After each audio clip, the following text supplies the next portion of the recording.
The Subcommittee on Oversight and Investigations will now come to order. The chair recognizes himself for 5 minutes for an opening statement. Welcome to the first hearing of the Subcommittee on Oversight and Investigations of the 119th Congress. I want to start by saying that it is an honor to serve as the chairman of this subcommittee. Congress has an important oversight responsibility that includes making sure our laws are working as intended and that the federal government is using taxpayer dollars responsibly. I look forward to working with my colleagues on both sides of the aisle on this important endeavor. Today's hearing is entitled Examining the Biden Administration's Energy and Environment Spending Push. Moments ago, I noted the importance of ensuring that the federal government is being a good steward of taxpayer dollars. This is critical, particularly in the context of the extraordinary surge in spending and the explosion of new and expanded programs at the Department of Energy and the Environmental Protection Agency, largely authorized and funded by the Infrastructure Investment and Jobs Act and the Inflation Reduction Act. The two laws provided supplemental appropriations of $97 billion and $101.5 billion to DOE and EPA, respectively. As this subcommittee examined last Congress, spending large amounts of funding, particularly in short time frames, carries tremendous risk. For example, in November 2024 report, the DOE Office of Inspector General noted that the Infrastructure Improvement and Jobs Act and the IRA and the 2023 Omnibus Appropriations Law increased the DOE Loan Program Office authority to nearly $500 billion. This is more than 23 times that of the program's portfolio balance as of November 2021, when the Infrastructure and Investment Jobs Act was signed into law. The situation only became more alarming as the Biden administration raced to finalize loans and spend down available grant funding in its final months. All three watchdog organizations here today, the EPA, OIG, DOE, OIG, and the Government Accountability Office, have reported on past shortcomings within these agencies and risk factors for rape, waste, fraud, and abuse. These risks increased under past infusions of funding as agencies rushed to move large amounts of funding in a short amount of time. Unfortunately, history seems to be repeating itself, but we have a chance to try to minimize the damage. I want to emphasize that we're not insinuating that all applicants and recipients are guilty of wrongdoing. Rather, the sheer pace and volume with which this funding was awarded raises questions, and is worth a pause to evaluate whether the appropriate due diligence was done to ensure taxpayer dollars went to eligible parties and the funds are being used appropriately. I thank our witnesses for being here and sharing their expertise to guide and inform the committee's efforts to identify potential misuse of federal funds and ensure that appropriate measures are taken moving forward to prevent future misuse of funds. This hearing is only one step of many to ensure that wasteful spending is curbed, and we hope to continue our collaboration with the OIGs, the GAO, and the current administration to address this issue. I now recognize the ranking member of the subcommittee, Ms. Clark, for her opening statement. Thank you very much, Mr. Chairman, and I am honored to be sitting here for the first time as ranking member of the subcommittee. Needless to say, conducting meaningful, fact-based, effective oversight is more important now more than ever. So it is baffling and concerning that we have our panel of representatives from not one, but two separate inspectors general's office, where the inspector general was fired as one of Donald Trump's first executive actions. And these inspectors general were both appointed by Donald Trump in his first administration. It is very telling that Donald Trump could not even trust people that he himself appointed to stay quiet while he and Elon Musk broke the federal government and violated the law. We should be having a hearing on the illegal and unconstitutional steps that this administration has taken in its first month, but instead, Republicans are beginning this Congress with an attempt to smear investments that are rebuilding domestic manufacturing and lowering costs for working families. Last Congress, the Republican majority held numerous similar hearings aimed at justifying cuts to crucial investments in our communities, and it seems that they're back at it in this Congress. The hearing we should be having would examine how, in just over 5 weeks, as president, Donald Trump has thrown our country into chaos. On his first day in office, Trump unconstitutionally froze federal spending across the federal government, even though it is Congress that decides how federal money is spent and not the president. He has ignored numerous court orders requiring that funds be dispersed, and he's empowered Elon Musk to make sweeping policy decisions at agencies Musk has a personal financial interest in undermining.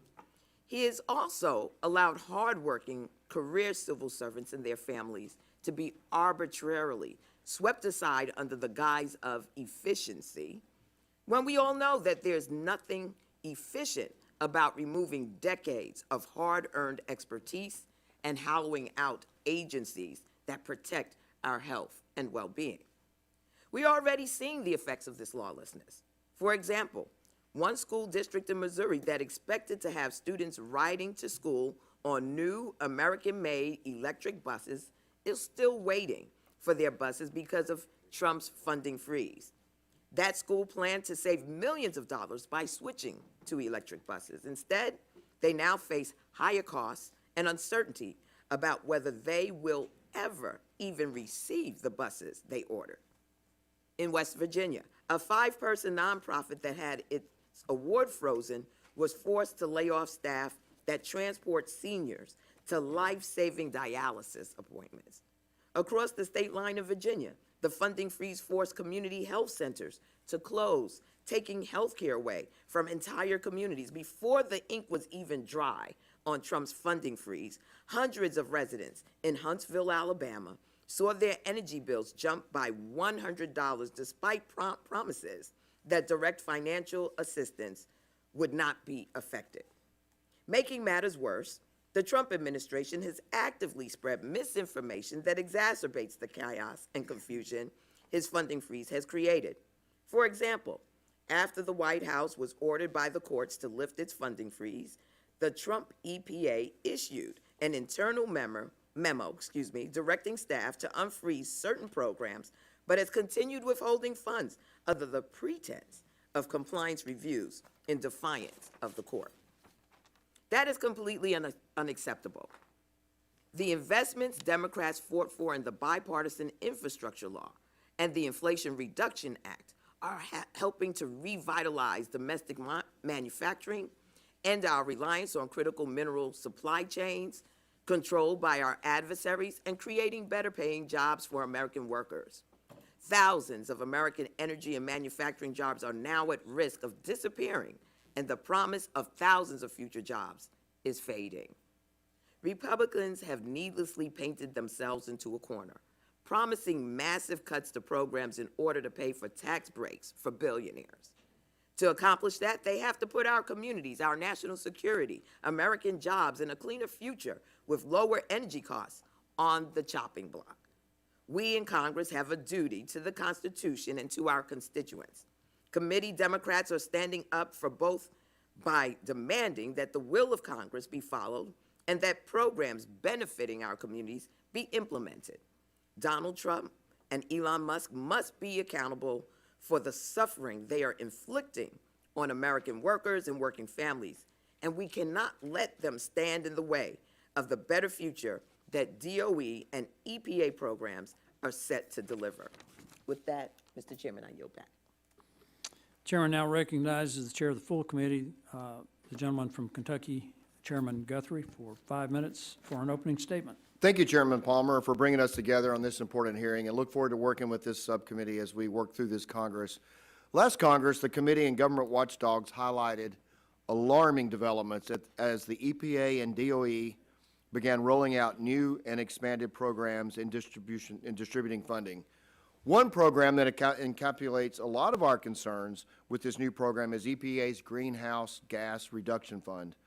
In April 2024, the Biden administration announced the awarding of $5 billion to the Coalition for Green Capital. Yes, that's $5 billion. According to IRS tax forms, this organization had revenue of less than $3.5 million in 2023. Providing such large infusion of capital, more than 1,400 times the organization's revenue in 2023, raises concerns, and the ability of the organization to appropriately manage the volume of funding is something we're going to look into. I hope President Trump looks into. I'm sure he will. I hope Elon Musk looks into it. I will guarantee you this committee will investigate this.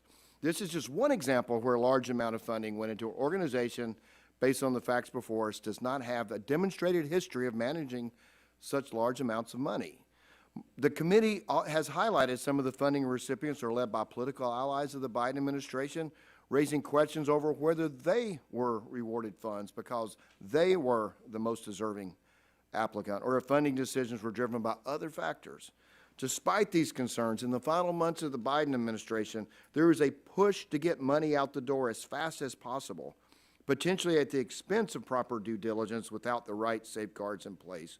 Today's hearing continues our efforts to ensure that the people's money is sound, and we are not funding our foreign adversaries, that we are safeguarding taxpayer dollars from self-dealing, collusion, and fraud. I will tell you, I do hope the Trump administration, I hope DOJ looks into this, and like I said, I will guarantee you this is just the beginning of us looking into it. And I will yield to the Vice Chairman the remainder of my time. Thank you for your time, Chairman Guthrie. I'd also like to thank you and Chairman Palmer for holding this hearing today. It's vitally important that this subcommittee conduct proper oversight of the billions of dollars spent on the Democrats' Green New Deal policies over the last 4 years. The infrastructure bill and the IRA provided approximately $100 billion in supplemental funding to the EPA. That's more than 10 times the funding level for the EPA's annual budget. And just a month before President Trump took office, the Office of the Inspector General for the Department of Energy reported that the department's loan program office was administering more than $385 billion in new loan authority without an effective system in place to manage organizational conflicts of interest. In fact, the OIG even recommended the Department of Energy pause all of its loan and loan guarantee reviews. We've all seen the lengths that the Biden administration went in order to hand out cash to far-left activist groups. They even went so far as to give $2 billion to a group called Powered Forward Communities. This organization reported just $100 in revenue for the entirety of 2023, but President Biden's EPA thought they were worthy of $2 billion in taxpayer dollars. I'm grateful the Trump administration has taken action to ensure we're properly reviewing the funding and loan programs and root out waste, fraud, and abuse at the Department of Energy and EPA. I'd also like to thank all of you for being here today, and I look forward to hearing what you're doing to shine a light on the spending spree. Mr. Chairman, I yield back. The chair now recognizes the ranking member of the full committee, the gentleman from New Jersey, Mr. Pallone, for 5 minutes. Thank you, Mr. Chairman. I have to say I'm genuinely shocked that we're having this hearing today. It was talked about self-dealing. When I go home, the only self-dealing I hear about is from my constituents is the self-dealing by Elon Musk. If they were going to hear about self-dealing, we certainly should hear about what he does and his self-dealing. I mean, Congress is often accused of being out of touch and out of step with the American people, but this hearing is a perfect example of that. At a time when President Trump and Elon Musk are stealing funds approved by Congress for the American people and indiscriminately firing inspector generals and hundreds of thousands of public servants, Republicans are holding a hearing today examining former President Biden's energy and environment investments. Now, the Republicans invited the offices of Inspector General for both the Department of Energy and the Environmental Protection Agency, but the seats before us today would traditionally be filed by the Inspector Generals of the two agencies. After all, these are the Senate-confirmed officials charged with ferreting out waste, fraud, and abuse in these agencies, but they both cannot testify today because they were fired by President Trump at the end of his first week in office. So Trump's purge of these Inspector Generals was illegal. The law requires that Congress be notified before an Inspector General is terminated and that a justification be provided to Congress in writing. The message from Trump's firing of these two Inspector Generals and many others is clear. It's not that he didn't like that particular people responsible for looking for waste, fraud, and abuse, because he filed all the IGs. It's simply that he doesn't think anyone should be permitted to oversee the federal government while he is the President of the United States. And my Republican colleagues apparently agree. Their silence in the face of the termination of so many inspectors general and key federal workforce speaks volumes. Earlier this month, we urged Republicans to hold a hearing on President Trump's sweeping purge of IGs throughout the federal government, but to date they have refused. And yesterday, committee Republicans opposed an amendment to the committee's oversight plan to ensure the independence of inspector generals so they can continue to fulfill their legal responsibility to conduct nonpartisan and objective oversight. And all of this Republican inaction demonstrates that committee Republicans are simply paying lip service to investigating waste, fraud, and abuse. They would rather play politics than actually conduct productive oversight. In fact, Republicans have wasted 2 years and held over 20 hearings looking for any excuse to gut investments in American manufacturing and workers. Today's hearing is Republicans' latest attempt to smear programs that help American workers and working families after they failed to find any evidence of waste, fraud, and abuse. Now, while Republicans are playing politics, Democrats are fighting to protect the historic investments we made through the bipartisan infrastructure law and the Inflation Reduction Act. These investments are creating new good-paying jobs, lowering costs for American families, and improving our energy security. They'll improve our ability to outcompete China, build our American manufacturing, and reduce our reliance on supply chains controlled by America's adversaries. This hearing is not about oversight or accountability. Instead, it's another effort by Republicans to justify stealing investments from American communities in order to pay for tax cuts for billionaires and big corporations. They're also pushing ahead with their attempts to strip health care away from millions of Americans by cutting at least $880 billion from Medicaid. I firmly believe that this committee has an obligation to conduct robust oversight of the agencies within its jurisdiction. But with all the fires and chaos that Trump and Musk are intentionally starting in these agencies, it's ridiculous that this is what Republicans are choosing to conduct oversight on today. So they remain complicit with their silence, and we'll keep calling it out. But with that, Mr. Chairman, I yield back the balance of my time. We now conclude with the member opening statements. The chair would like to remind members that pursuant to the committee rules, all members' opening statements will be made part of the record. We want to thank all our witnesses for being here today and taking time to testify before the subcommittee. Each witness will have the opportunity to give an opening statement, followed by a round of questions from the members. Our witnesses for today are Ms. Nicole Murley, Acting Inspector General at the U.S. Environmental Protection Agency, Mr. J. Alfredo Gomez, Director of Natural Resources and Environment Team in the U.S. Government Accountability Office, Mr. Jonathan Black, Chief Advisor for Strategic Planning and Program Oversight, Office of the Inspector General at the U.S. Department of Energy, and Mr. Frank Rusco, Director at the National Resource and Environment Team in the U.S. Government Accountability Office. You are aware that the committee is holding an investigative hearing, and when doing so, has had the practice of taking testimony under oath. Do you have any objection to testifying under oath? The chair then advises that you are under the rules of the House and the rules of the committee, and you are entitled to be accompanied by counsel. Do you desire to be accompanied by counsel during your testimony today? Okay. In that case, if you would please rise and raise your right hand, I will swear you in. Do you swear that the testimony you're about to give is the truth, the whole truth, and nothing but the truth? You are now under oath and subject to the penalties set forth in Title 18, Section 1001 of the United States Code. Let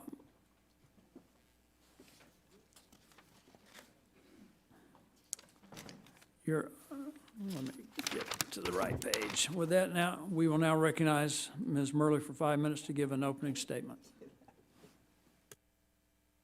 Good morning, Chairman Guthrie, Chairman Palmer, Ranking Members Pallone and Clark, and members of the subcommittee. I'm Nicole Murley, the Acting Inspector General of the Environmental Protection Agency and the Chemical Safety and Hazard Investigation Board. Thank you for the opportunity to testify today. I appreciate your longstanding support of the EPA Office of Inspector General as we work to prevent and detect waste, fraud, and abuse in EPA and CSB programs and operations, and drive improvements in efficiency and effectiveness.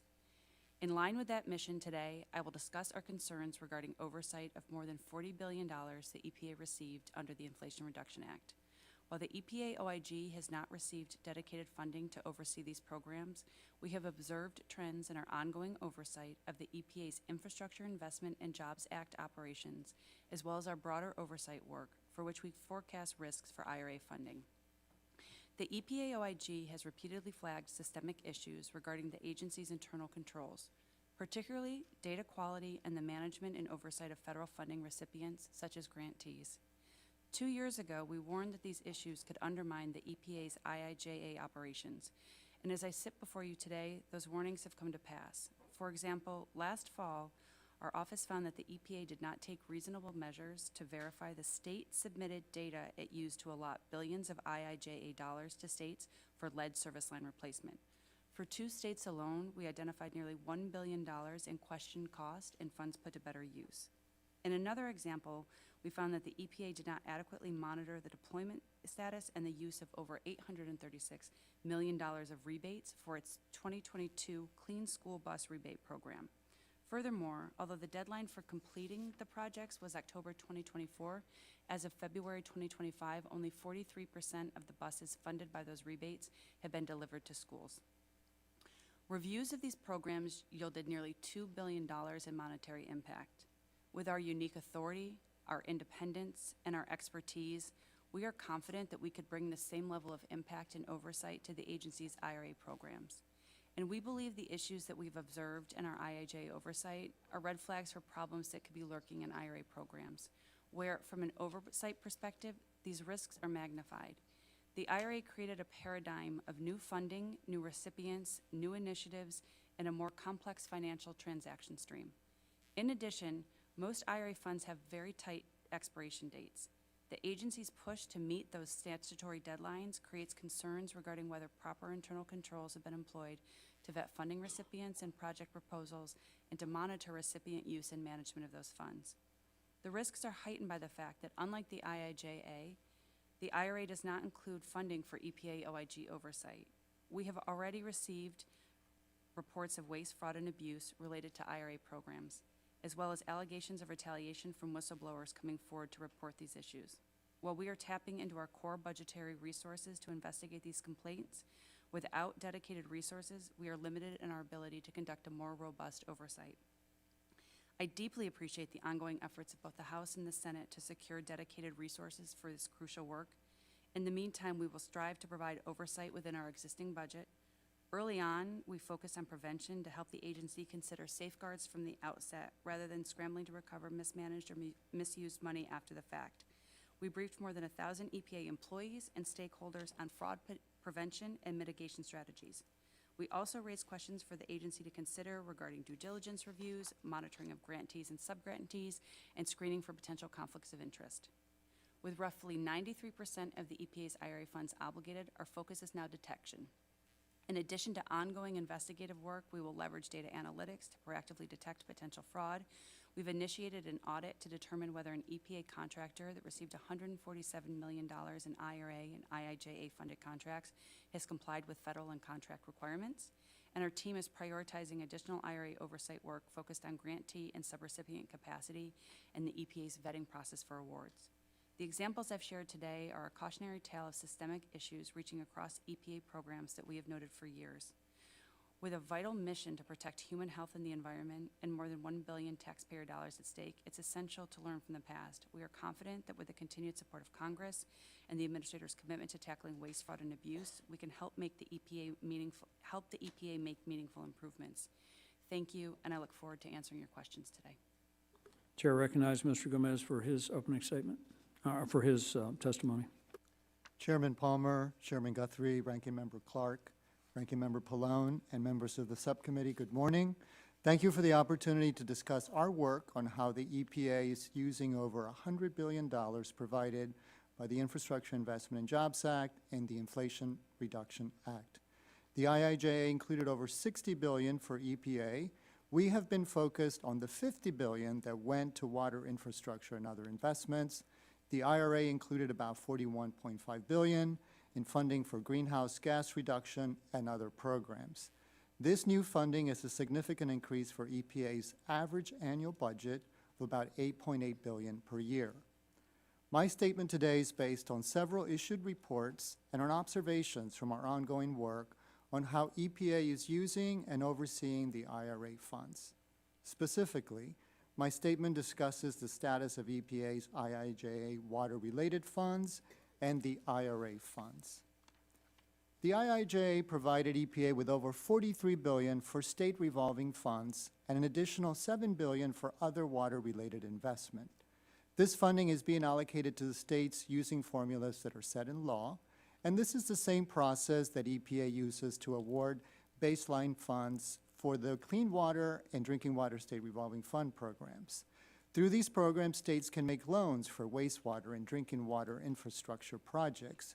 In our prior work, we have identified the need for better financial indicators that show the growth of these programs and ensure the sustainability of the funds.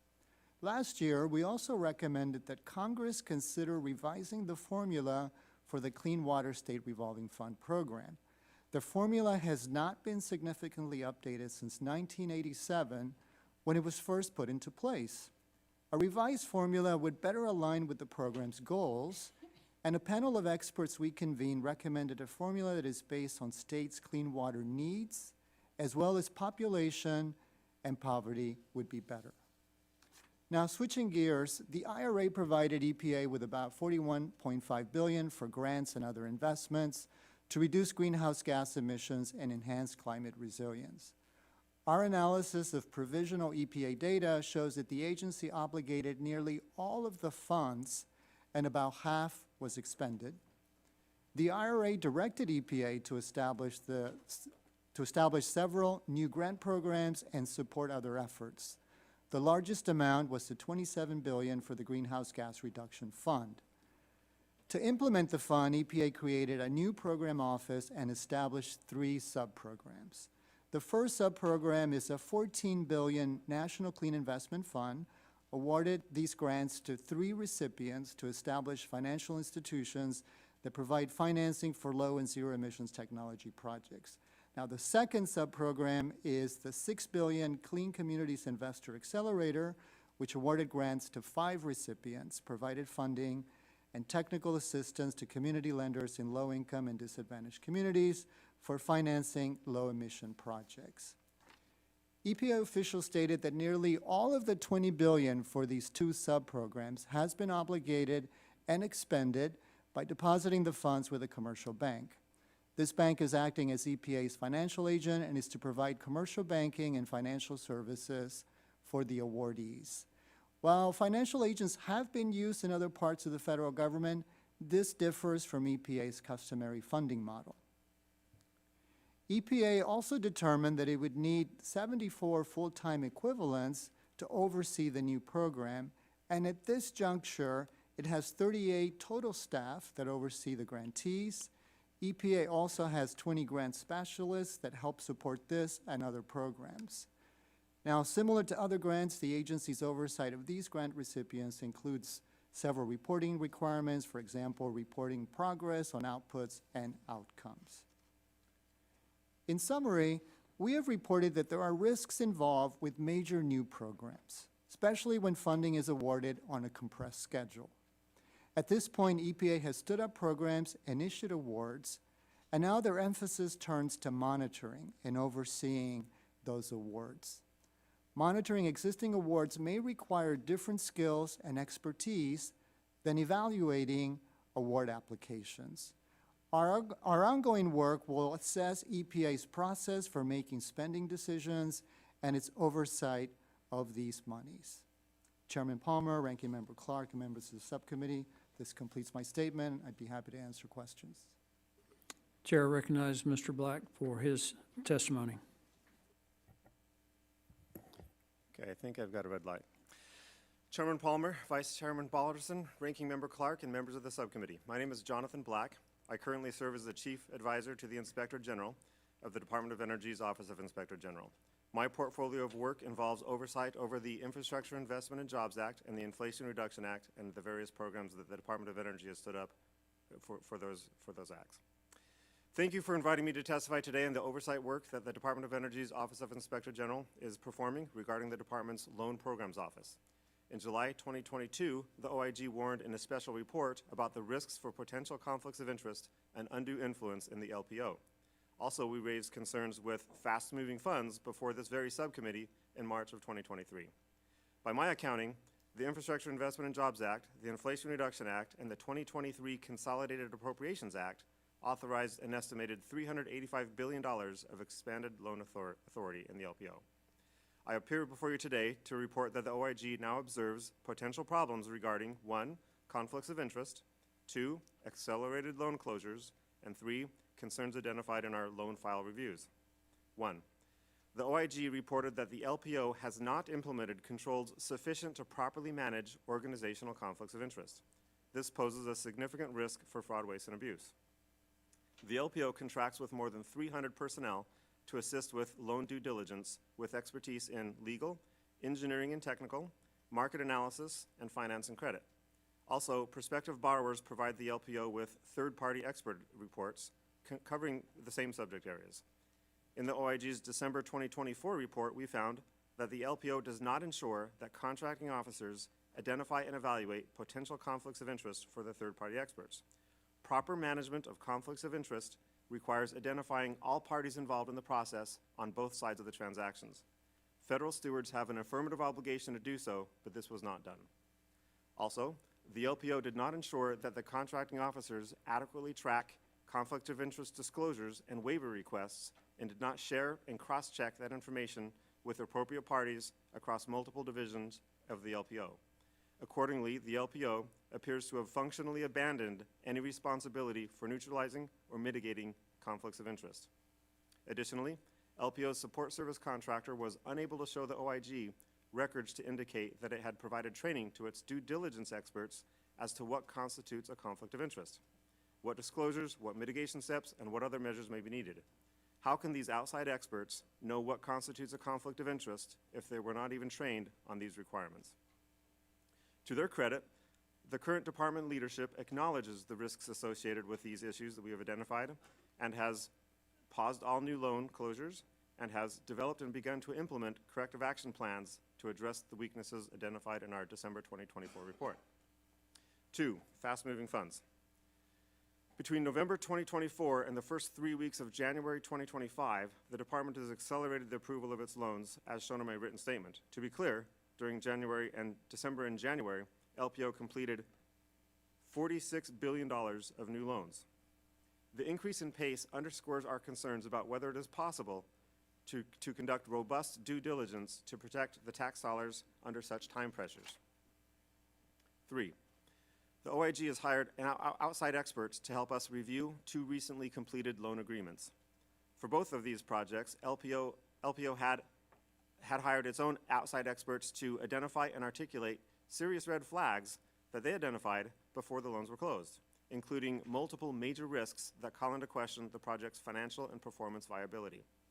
Also, LPO employs certain risk mitigation strategy for these major loans. One mitigation measure involves structuring in guaranteed sales agreements in order to assure revenue for the project.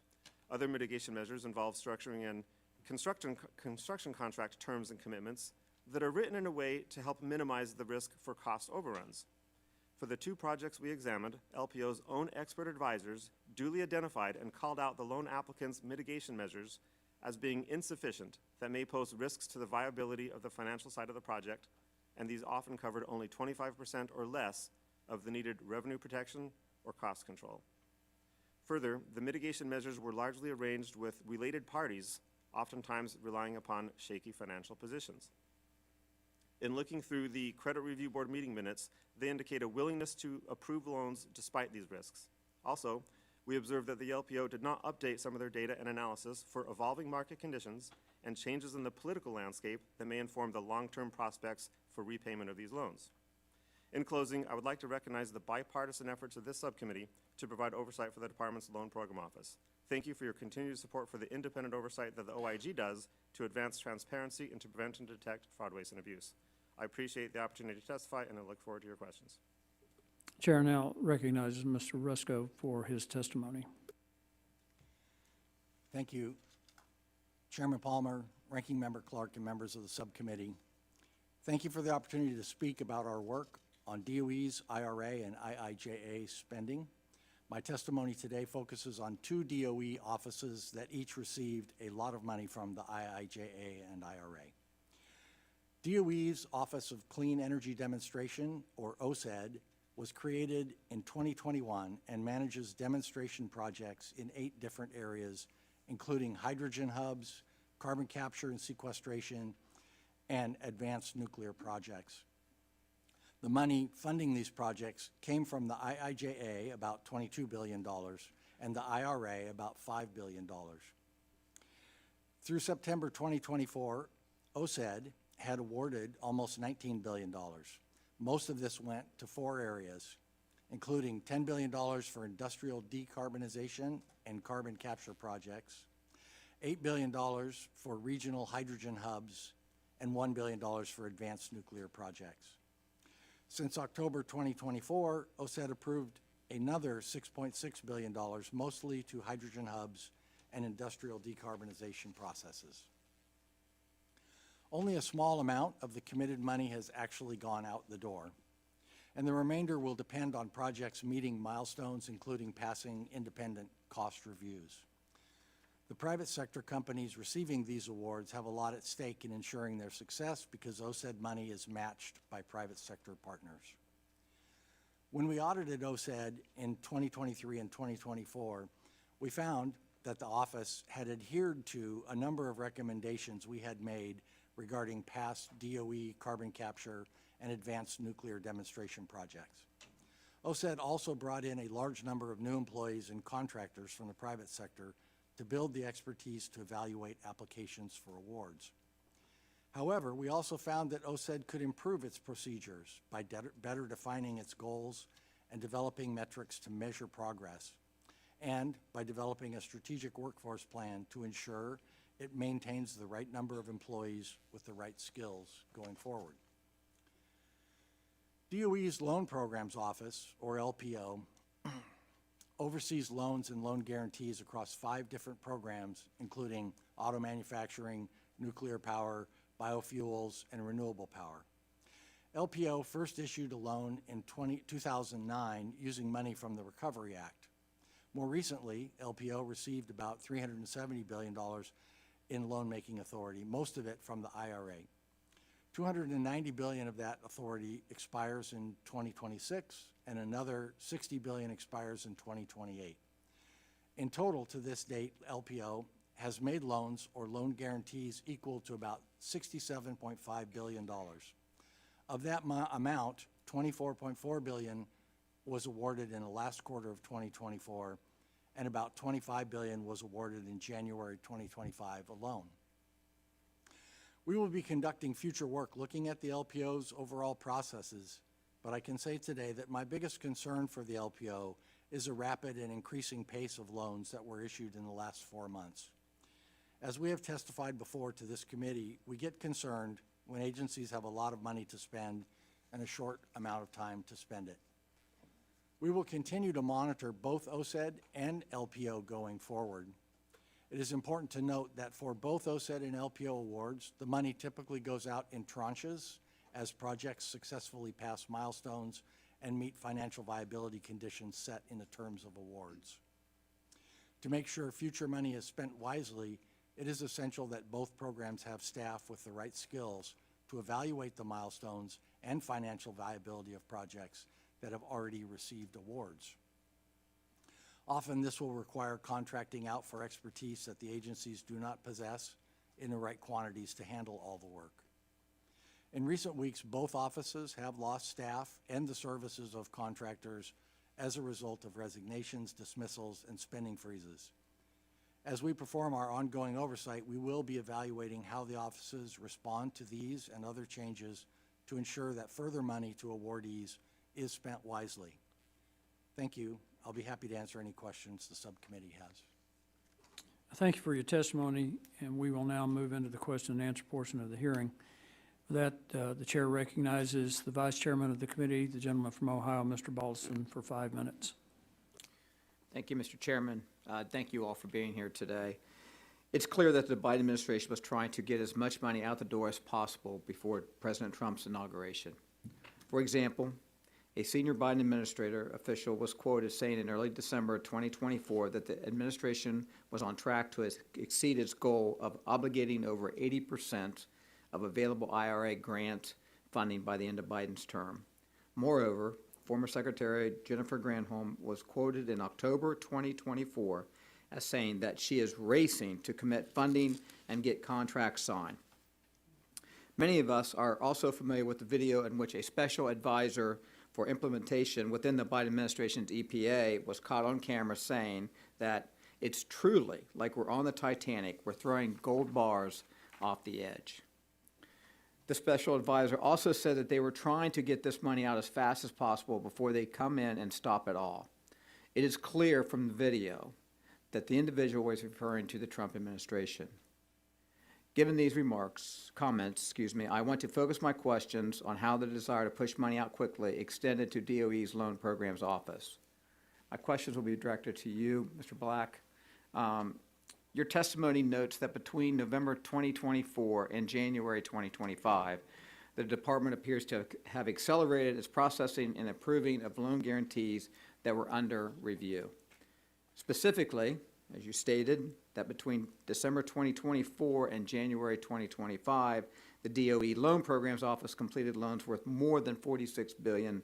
Your testimony also has a chart that shows from March 2022 to August 2024, there were 5 loans closed as compared to 20 loans closed in the last 5 months of the Biden administration.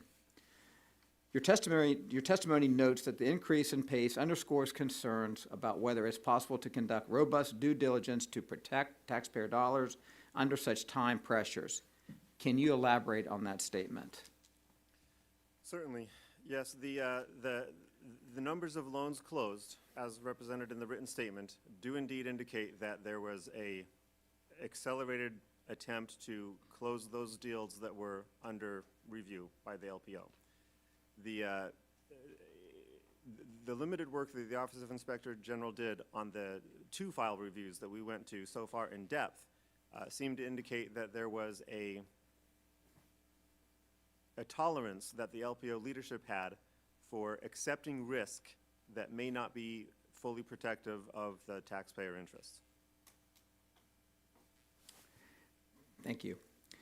You also mentioned in your written testimony that your office was looking into some of the risk mitigation measures, or lack thereof, we've touched on that, regarding 2 recently completed loans. I understand you cannot discuss the specifics cases under review, but can you elaborate more on some of these risk mitigation strategies and explain how pressure to expedite a loan or loan guarantee could impact having the appropriate risk mitigation measures in place? Certainly. One of the common things that the large capital financing, energy, construction project industry has is to try to write in guaranteed sales agreements. They call them offtake contracts to assure that the project that is borrowing $1 billion or more has guaranteed accounts receivable, guaranteed sales, so as to finance and service the loan going forward. The more you can lock down as far as revenue is concerned, the safer the project financial viability is, and the safer the taxpayer is protected from, risk of default. Similarly, they have these risk mitigation measures structured on the cost side, where they have construction contracts, terms and conditions that seem to lock down and guarantee that cost overruns don't occur during construction. And so this indeed was engaged in, these kind of strategies were engaged in by the LPO, and but for the 2 files that we reviewed, we found that there was very minimal guaranteed sales agreements and very minimal cost controls on the construction side to control costs. Thank you. Follow up to that, and you've answered some of this, but are there any other stages of loan approval or negotiation processes that can be impacted by the pressure to close loans quickly? And you have about 15 seconds. The due diligence process that the LPO goes through is rather extensive, and they have some world-class experts commenting to and helping the LPO with this decision-making process. And our overriding concern is that the LPO may not have given appropriate consideration to those results. Thank you very much. I yield back, Mr. Chairman. Chair now recognizes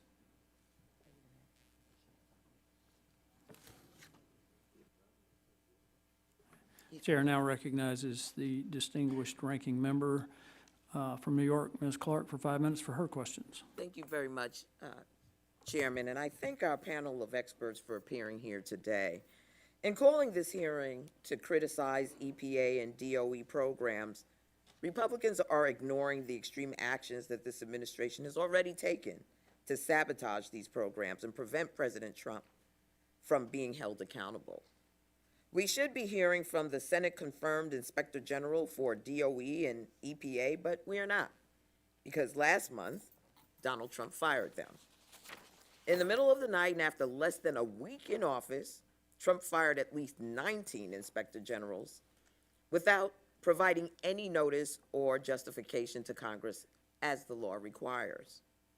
Trump had even handpicked the DOE and EPA Inspector General during his first administration, making their removal even more absurd. My first question is for Mr. Black. I understand that the Deputy Inspector General, who would normally step in as the acting IG, also left DOE OIG last week. And I've been told that your last day with DOE OIG is this Friday. Is that correct? That's correct.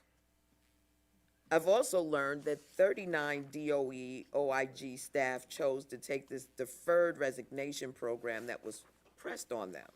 This represents 13% of DOE OIG staff, including 5 senior executive staff.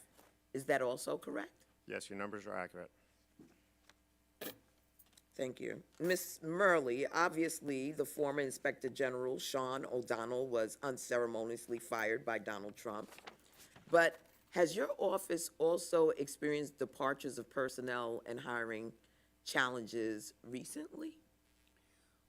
We have not experienced departure of personnel. However, we had, I have the number, I think it's 32 individuals in various stages of the hiring that were frozen as part of the hiring action, and a total of 32 individuals, or 23 individuals who responded to the deferred resignation program, and we're still evaluating the impact of that on our ongoing work. Thank you. It is simply outrageous that the committee Republicans have called today's hearing to attack programs they have thoroughly investigated for years without finding any evidence of wrongdoing, yet remain silent about the immense risks being created by the Trump administration's all-out assault on agency OIGs. Inspector generals are taxpayers' watchdogs, rooting out waste, fraud, and abuse at the agencies they oversee. It is stunning and disgraceful to see Republicans turn a blind eye to the fact simply because Donald Trump is the president. Mr. Gomez, Mr. Rusco, GAO has previously raised concerns about DOE's and EPA's workforce and whether there are enough people to effectively manage programs at those agencies. Do you think that the workforce reductions that are being reported threaten DOE and EPA's ability to effectively manage programs and ensure accountability? Mr. Rusco? I do think that the agencies will have a challenge to restructure how they do their work in order to monitor the money that's out the door that they need to follow to make sure that additional tranches of funding are issued in a wise manner. So I do think they're going to have a challenge there. Mr. Gomez? Yeah, so we've done a lot of work looking at grants management workforce, and as you know, EPA's about half of its budget goes to the states and tribes in the form of grants. And so it's really important to have the workforce, right, that you need with the right skill set to oversee those grants. And especially now with a large infusion of funds at EPA and new programs and expanded programs, having the workforce that you need to do the oversight is most important. Thank you. The Trump administration is picking the pockets of millions of Americans in Democratic and Republican districts. Every day that goes by where the administration ignores court orders by withholding award funds is another day that America's progress is delayed. Handing out tax breaks to billionaires at the expense of American workers hurts our constituents and hurts our country. Republicans need to stop sitting on the sidelines, stand up for their constituents, and hold Elon Musk and Donald Trump accountable. Regardless of what my colleagues on the other side decide to do, I will always stand up for my constituents and fight to hold this administration accountable. With that, Mr. Chairman, thank you, and I yield back. Chair now recognizes the chairman of the full committee, Mr. Guthrie, for Thank- 5 minutes for his questions. Thank you. I can assure the committee that we are going to investigate and look at waste, fraud, and abuse. And I think we're beginning, this is just a beginning hearing, I'll tell you that. And think about this. So you have the Greenhouse Reduction Fund, $27 billion. There is the Coalition for Green Capital that we said the year before this had $3.5 million is what we could find of their income. They get a $5 billion grant. That's facts. That's not making anything up. And if you don't think we should look into a $3.5 million company getting a $5 billion worth of income. And then, so they announced on January the 22nd, it was providing $200 million of its $5 billion to a company called Greenie Re. Based on the state of Vermont's records, an organization with this name was recently incorporated in October 2024, only a few months after EPA selected the Coalition for Green Capital to receive its award. According to Greenie Re's website, one of the organizations initially behind its formation was the Coalition for Green Capital. So Coalition for Green Capital is a $3.5 million company, gets $5 billion.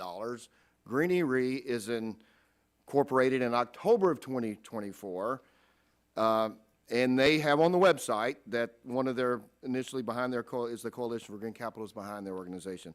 I'm concerned about what this brings, what this is. The process I just described raises questions about how EPA has been monitoring the program. So, Ms. Murley, your written testimony notes that effective monitoring of grant or loan recipients and subrecipients is critical internal control for grant-making agencies like EPA.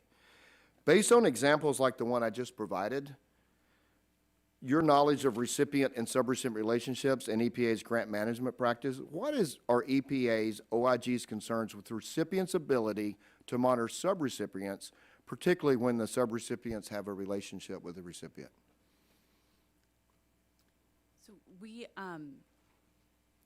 our concern is, and it's been a continuing concern of grants management and looking at the capacity of the recipients and the subrecipients to handle the money that they've been given.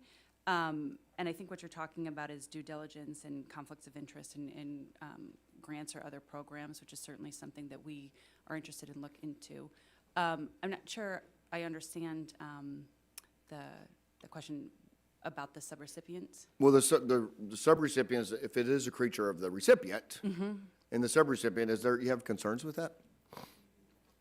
Under that facts, that would be something we would look at for due diligence checks from the agency and how the recipients of the money was vetted, and also the controls that were put into place before the vetting went out. What rules were put into place, what parameters, what guidelines, that would definitely be something. Would you be concerned that in October of last fall, a company was incorporated and all of a sudden they're getting a $200 million grant? Would that be something that would flag?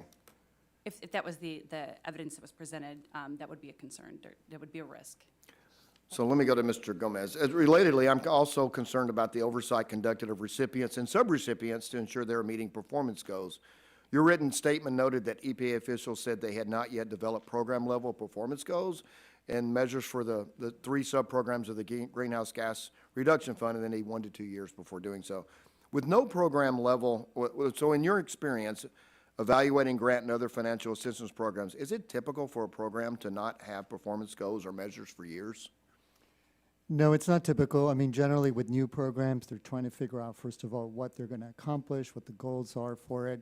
And so they take sometimes a little while to set up those performance goals and measures, but those are important. I mean, our job obviously is to follow the money, right? So we want to make sure that the money's accountable, whether it's going to the grantees or sub-grantees, or at the end, maybe the beneficiary. So understanding what that process is, looking at what controls are in place, what reporting requirements, to make sure that you're safeguarding against. Would you be extra concerned if an entity had a $3.5 million revenue, got a $5 billion grant, a company was created that had I forget that, I think it was just created in October 24, and then got a $200 million grant that was a subrecipient of that company? I mean, I think it would raise a flag for us, because we'd want to ensure that that company now that has a large infusion of funds, is it structured, right? Does it have the people to carry out the work?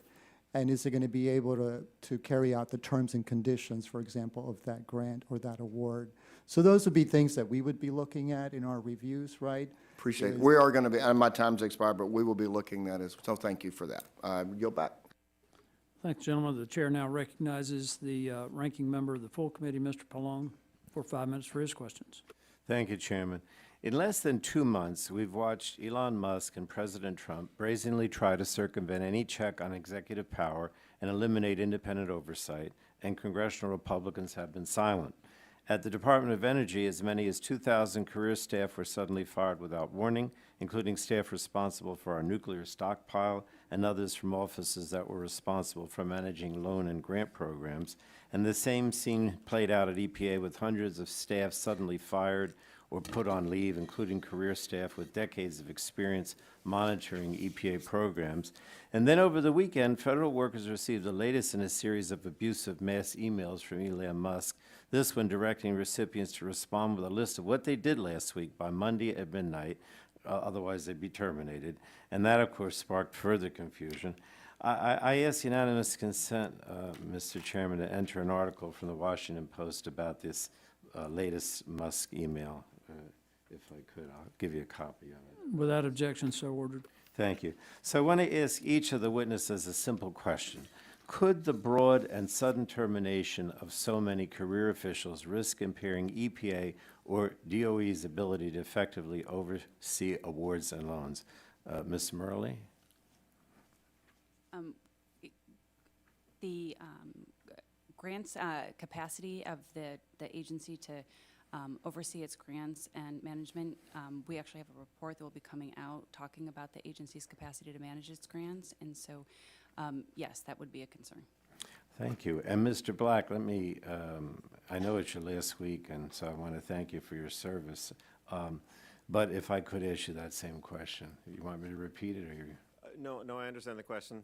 I think that reductions of that magnitude would certainly have some impact on the program's ability to effectively conduct its work, and it'll perhaps slow work down in order to do a quality job. Thank you. And Mr. Gomez? Yes, so our past work on that subject shows that you need the right staffs with the right skill set in the right places. Thank you. Mr. Rusco? Yes, I can give you a specific example in the Office of Clean Energy Development. Among the things that happened in the last few weeks was a funding freeze coincided with a renewal of a contract with a key private sector company that was going to do independent cost analysis for ongoing projects. If those don't happen in a timely fashion, then either money goes out the door that didn't have that review, or projects that private sector spent a lot of money on could be delayed or canceled. So it is troubling. Thank you. And Mr. Black, let me go back to you. DOE OIG has specifically highlighted the workforce concerns that DOE's Office of the Inspector General previously identified at the Loan Program Office that could hinder the office's ability to move from a posture of evaluating applications and closing loans to one focused on post-closure monitoring of finalized loans. Now, earlier this month, 45 staff at the Loans Program Office were suddenly terminated. Are you concerned that these terminations could negatively impact oversight and management of portfolio loans and loan guarantees? And what would even greater losses in workforce mean for oversight and accountability, if you will? Certainly, reductions of staff at the LPO would absolutely have some impact on their ability to process loan applications, and would certainly have some impact on the ability to monitor those loans over time. And then lastly, the administration's arbitrary and senseless cuts to our federal workforce are making it harder for DOE and EPA to oversee the grants and loans Republicans pretend to be so concerned about. If Republicans were serious about protecting taxpayers and fighting waste, fraud, and abuse in grant programs, they would be holding the administration accountable by doing real oversight work instead of smearing award recipients who are just trying to build a better future for this country. That's my opinion. I don't have another question. But I just, again, as I said, I can't believe the focus of this hearing today. It's not what I'm hearing at home. When I go home, everyone's worried about freezing of funds, termination and firing of people, tariffs. I mean, people are genuinely concerned that these Trump policies are going to lead to a recession. That's what they're telling me. The market is going up and down. Retail sales are down at an all-time low. I'm just afraid, and this is what I'm hearing, we're headed towards a recession with these Trump Republican policies. And I hate to say that because that's not what I want to see. I yield back, Mr. Chairman. Chair now recognizes the gentleman from Virginia, Mr. Griffith, for 5 minutes for his questions. Thank you very much, Mr. Chairman. I just have to say that in my district, people have been concerned for decades about money being spent in Washington, D.C., that they don't understand why it's being spent, and they don't understand how it costs so much money to do the things that they probably could do themselves a lot cheaper. So I'm hearing different things than my good friend, Mr. Pallone, is hearing. Now, let me start off on this hearing and say that I'm proud of the work that this subcommittee did last Congress to oversee the implementation of the Clean School Bus Rebate Program. Additionally, I will say electric buses work for some schools, but this program was set up in a haphazard way, and in some cases, school districts have not received all the buses they paid for. Ms. Murley, as your office has since completed additional work on the program, can you provide any updates on EPA's efforts to appropriately monitor recipients' use of rebate funds? Yes, as a result of our 2022, or our report on the 2022 rebate program, when they did do a second round of rebates, they put in more internal controls on the recipient's use of those funds compared to what they had done in 2022, which is not put any controls on the recipient's use of those funds. And what happens when you don't put any controls on the recipient's use of funds? A lot of it gets frittered. I won't use waste, fraud, and abuse because my colleagues on the other side hate that term, but it gets frittered away, does it not? The risk is there. Yeah, It substantial, wouldn't you agree? Yeah, it's a risk situation when you have no restrictions on the funds and they Oh, sit come in on. accounts for a while or they're commingled. Which You can say there's substantial risk. Come on, you can say it. There's substantial risk. All right. And is your office specifically aware of the Lion Electric case where the electric bus manufacturer is now bankrupt? And we have seen the news reports and share the concerns reported. We don't comment. We have a longstanding policy of not commenting or confirming on investigations. Thank you. I appreciate that. I mean, that tells me there's an investigation. I'm pleased. From an auditing methodology standpoint, can you help me understand how the use of rebates, and maybe it's different when you have substantial controls, but how the use of rebates makes organizations, agencies, et cetera, more vulnerable to having problems similar to the Lion Electric situation? So the use of rebates is different, obviously, from putting out a grant. And grants are long-standing vehicles for getting money to recipients. So they have more controls in place. There's rules, they're written up front, they're standard. The rebate program was new, a new way of getting out funding for the Clean School Bus Program. And so it increased the risks because it doesn't have the same level of internal controls that a grant would have. All right, I appreciate that. In your testimony talking about the Clean School Bus Rebate Program, you state, quote, although the deadline for completing projects was October 2024, as of February 2025, only 43% of the buses funded by the 2022 Clean School Bus Rebate Program have been delivered to the schools, end quote. Is your office aware of any other issues that have contributed to so many of the buses not yet being delivered and recipients missing the deadline? I don't have that information today, but I'd be happy to submit it for the record. I do know that we have continuing audit work related to the Clean School Bus Program and oversight of the grant programs established there.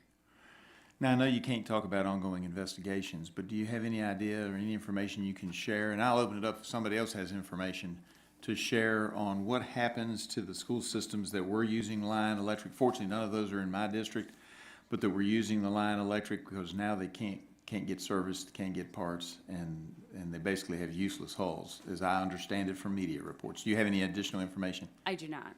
All right, does anybody else on the panel have any information on that particular subject matter?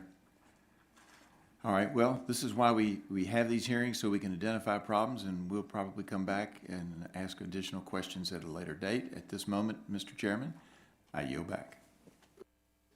Thanks, gentlemen. The chair now recognizes the gentlewoman from Texas, Ms. Fletcher, for 5 minutes for her questions.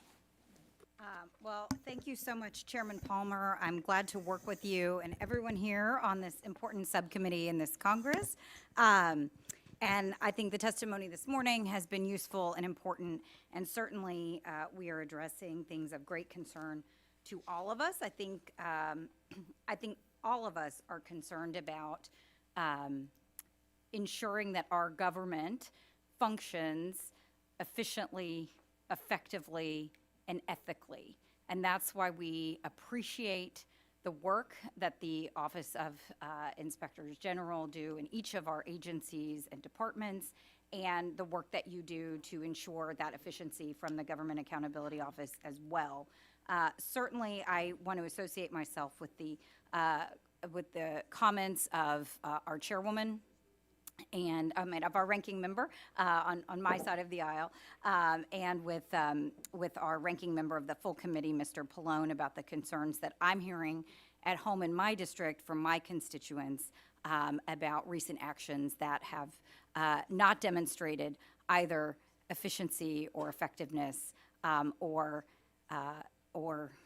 ethical and responsible governance, and that there is a great deal of concern. And so I want to ask a few questions about that and kind of go straight to them. I want to start with you, Ms. Murley. Recently, at the direction, at the behest of President Trump and Elon Musk, the EPA in Region 6, which is my region, decided to place every NEPA permit reviewer on administrative leave. So for Texas, Arkansas, Louisiana, New Mexico, and Oklahoma, there are no EPA employees to do NEPA reviews at this time.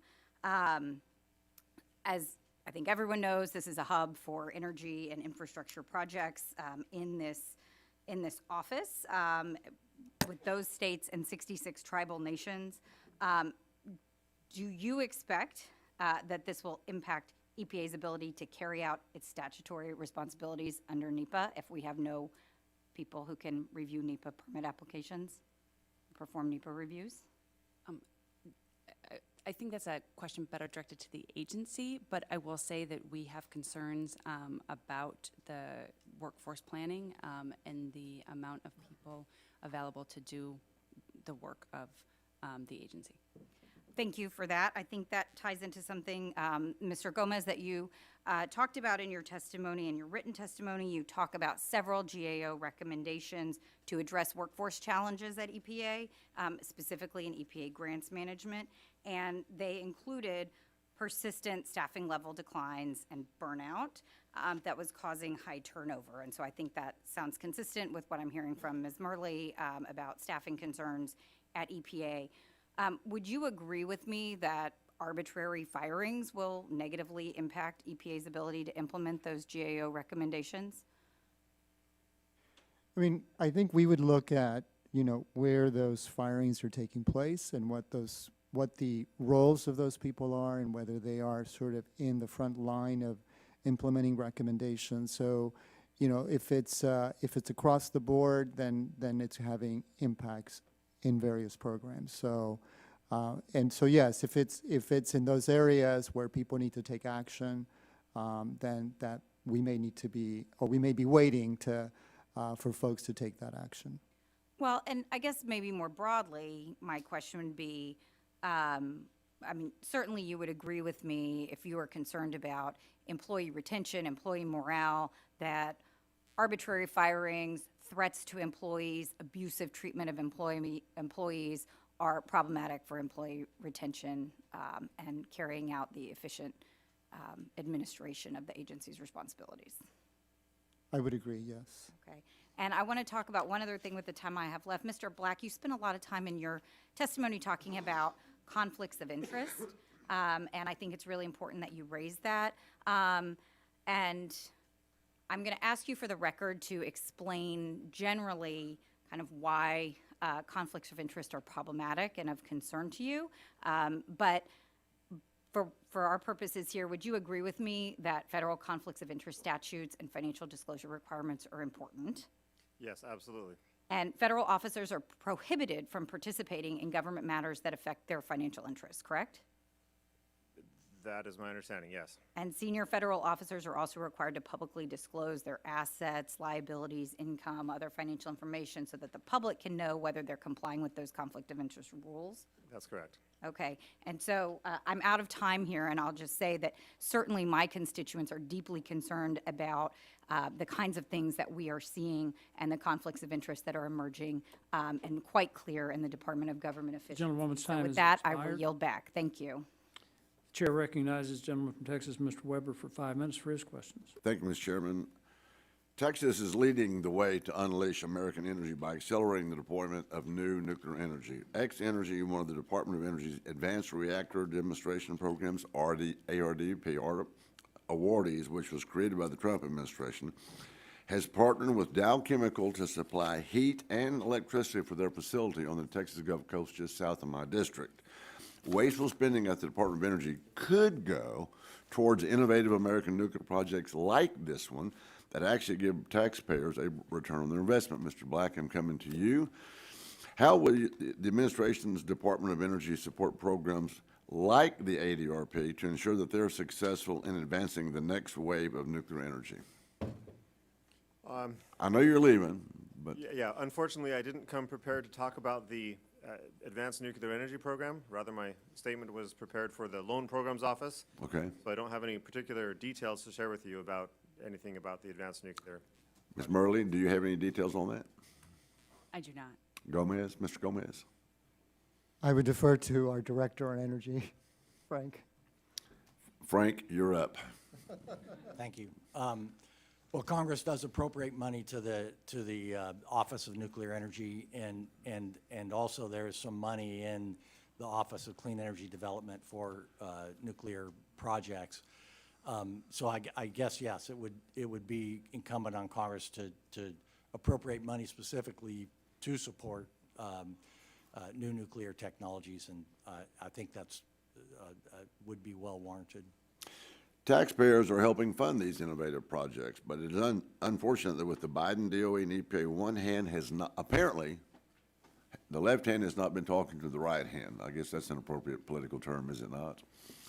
And so these CCS projects depend on access to carbon storage infrastructure and the ability to acquire an EPA Class 6 permit in a timely fashion, keyword there, timely. Meanwhile, as the EPA was all hands on deck shoveling billions of wasteful green spending out the door, they neglected to do their actual job here. The Trump administration has now inherited a backlog, are you ready for this, of over 160 permits. Did y'all know that? Did you know that, Ms. Murley? I knew there was we have ongoing work in the Class 6 wells program looking at the EPA's ability to meet its timelines and goals in getting permits for those wells. Mr. Gomez, were you aware of that? I was not aware of that number, no. Mr. Black? No, sir, that is not information that I've done oversight work on. Frank? Mr. Is it Rusco or Rusco? Yeah, okay. He kind of outed you. Is that a concern, Mr. Gomez, that all of the backlog of these permits? Yes, I think as we were talking earlier, right, is that the backlogs can have an impact, right? And, you know, Frank was providing earlier an example of how not getting the reviews done can have impacts down the line, so. Mr. Black, impact? Yeah, we have not done oversight work on NEPA applications at all lately, so I can't. Can you define lately for me? Last 6 weeks, 6 months, 6 years? That I'm aware of is yeah. Let me be clear. So I don't represent the OIG as a whole. I came here prepared to talk about the oversight work that the DOE OIG does with regard to Inflation Reduction Act and IIJA Act. I can say that in my purview, in my portfolio of work, we have no ongoing work on NEPA applications and citing. Mr. Rusco?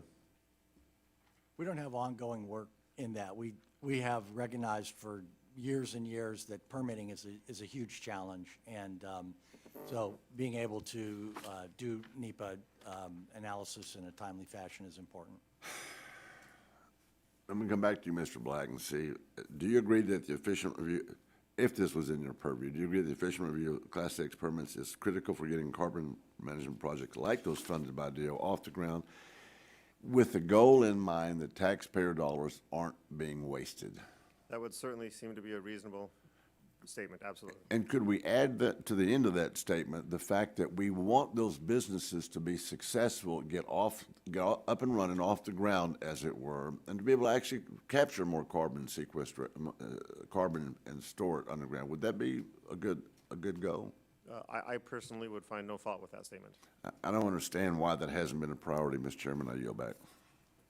Thank the gentleman. The chair now recognizes the gentleman from New York, my friend Mr. Tonko, for 5 minutes for his question. Thank you, Mr. Chair. Let me congratulate the Palmer Clark team for their assignment to lead the subcommittee. Look forward to working with you. We have never seen a president encourage lawlessness or inflict pointless suffering on Americans at the scale we are seeing today. Nor have committee Republicans failed more egregiously at holding the president accountable than they are doing right now. That failure threatens Americans' access to safe drinking water and even our national security. Every American deserves safe drinking water. That is why Democrats made historic investments in our water systems. Right now, that money is being used to bolster drinking water, wastewater, and stormwater infrastructure across our great country.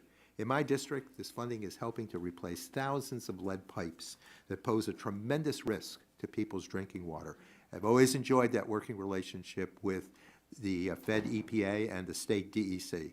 Even as some funds begin to flow again, Donald Trump's chaotic funding freeze and mixed messages from EPA have created pointless uncertainty for states and for families. Last year, GAO published a report on its priority recommendations to EPA that had not yet been addressed. Many of these recommendations focused on EPA's efforts to make certain that Americans have access to safe drinking water.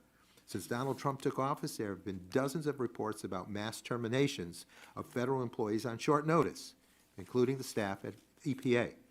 So based on GAO's past work, would drastic workforce reductions impact EPA's ability to manage drinking water and wastewater system?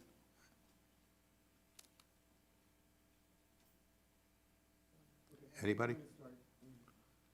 I'm going to start this answer, and perhaps I'll turn it over to the IG from EPA. So yes, as you said, Congressman Tonko, a big infusion of funds to the state revolving funds. There's been a demonstrated need across the country for funds for utilities to make sure that they're upgrading their systems and their systems are in working order. So those monies go to the states that EPA provides, and the states themselves revolve the monies down to the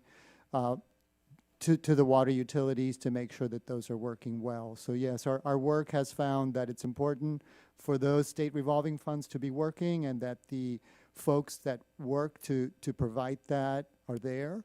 But it's really then the states and the local utilities that are doing the work, right, for all of us to ensure that we have clean drinking water. But getting those dollars out in an effective and efficient way Is important. with the states is important. Yes. And lesser people means a longer time in getting that work done as the situation continues to exist, or a number of communities require that assistance from EPA. Ms. Murphy, were you going to say something? Yes, that's correct, and it is the Office of Inspector General, it's our responsibility to make sure the taxpayer dollars are being used as Congress intended, that they're going to the people that, that need the money, and the money is getting out. Well, could abruptly firing hundreds of EPA staff, as we have seen in past weeks, made it more difficult for EPA to conduct the data verification audits that GAO recommends? I think that's a question for you. I mean, yes, that I do agree with that statement, right? If these are the people that are supposed to do the job, and if they're not there, that job isn't Right. being done. These are answers that I tried to get by going to EPA, but not a welcome wagon there.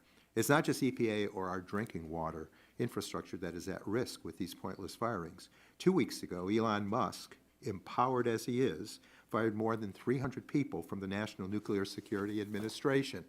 The NNSA is responsible for safeguarding our nuclear weapons stockpile, but Elon Musk still thought it made sense to fire 16% of its staff overnight. We don't know what the calculus was, what the awareness was. We've got inspectors general that can advise, but I guess they're being let go too. So even though administration officials quietly scaled back the purge NNSA's importance to our national security is not something we can afford for someone to learn about through trial and error. This whole episode is even more concerning because NNSA has long been included on GAO's high-risk list, and GAO reports have identified workforce recruitment and retention as a significant challenge that the agency faces. So, Mr. Rusco, can NNSA effectively address any of the challenges GAO has identified by sowing chaos and confusion in its workforce? The gentleman's time is almost expired. Mr. Rusco, you may answer the question. I can't speak directly to NNSA, but it is important to have, to strategically look at your workforce, and if you're going to fire people or hire people, hire and fire the right people. That sounds what efficiency is all about, so I hope we do finally get to efficiency as a model here. Thank you, and with that, I yield. Chair now recognizes the gentleman from Georgia, Mr. Allen, for 5 minutes for his questions. Thank you, Chair Palmer, for holding this important oversight hearing today, and I appreciate the witnesses for testifying. This body has a duty to conduct oversight. All the money sent out through the Infrastructure Investment and Jobs Act and so-called Inflation Reduction Act is imperative that we do our due diligence to see just where that money went. It's also important to understand, what people, their job roles, what they're doing, and actually what they're producing, which seems to get lost in all this. These laws added to our out-of-control government spending, and as we have seen in prior hearings, some of this funding went to special interest groups. With billions of dollars being given out rapidly, it is critical that we see where American taxpayer dollars are going and that they are properly vetted. There are a lot of questions surrounding EPA's $27 billion Greenhouse Gas Reduction Fund program, particularly its decision to use a financial intermediary to hold program funding, how that differs from other award mechanisms, how EPA will monitor these funds, and whether Americans will be able to see what these organizations receiving billions of dollars are using their money for.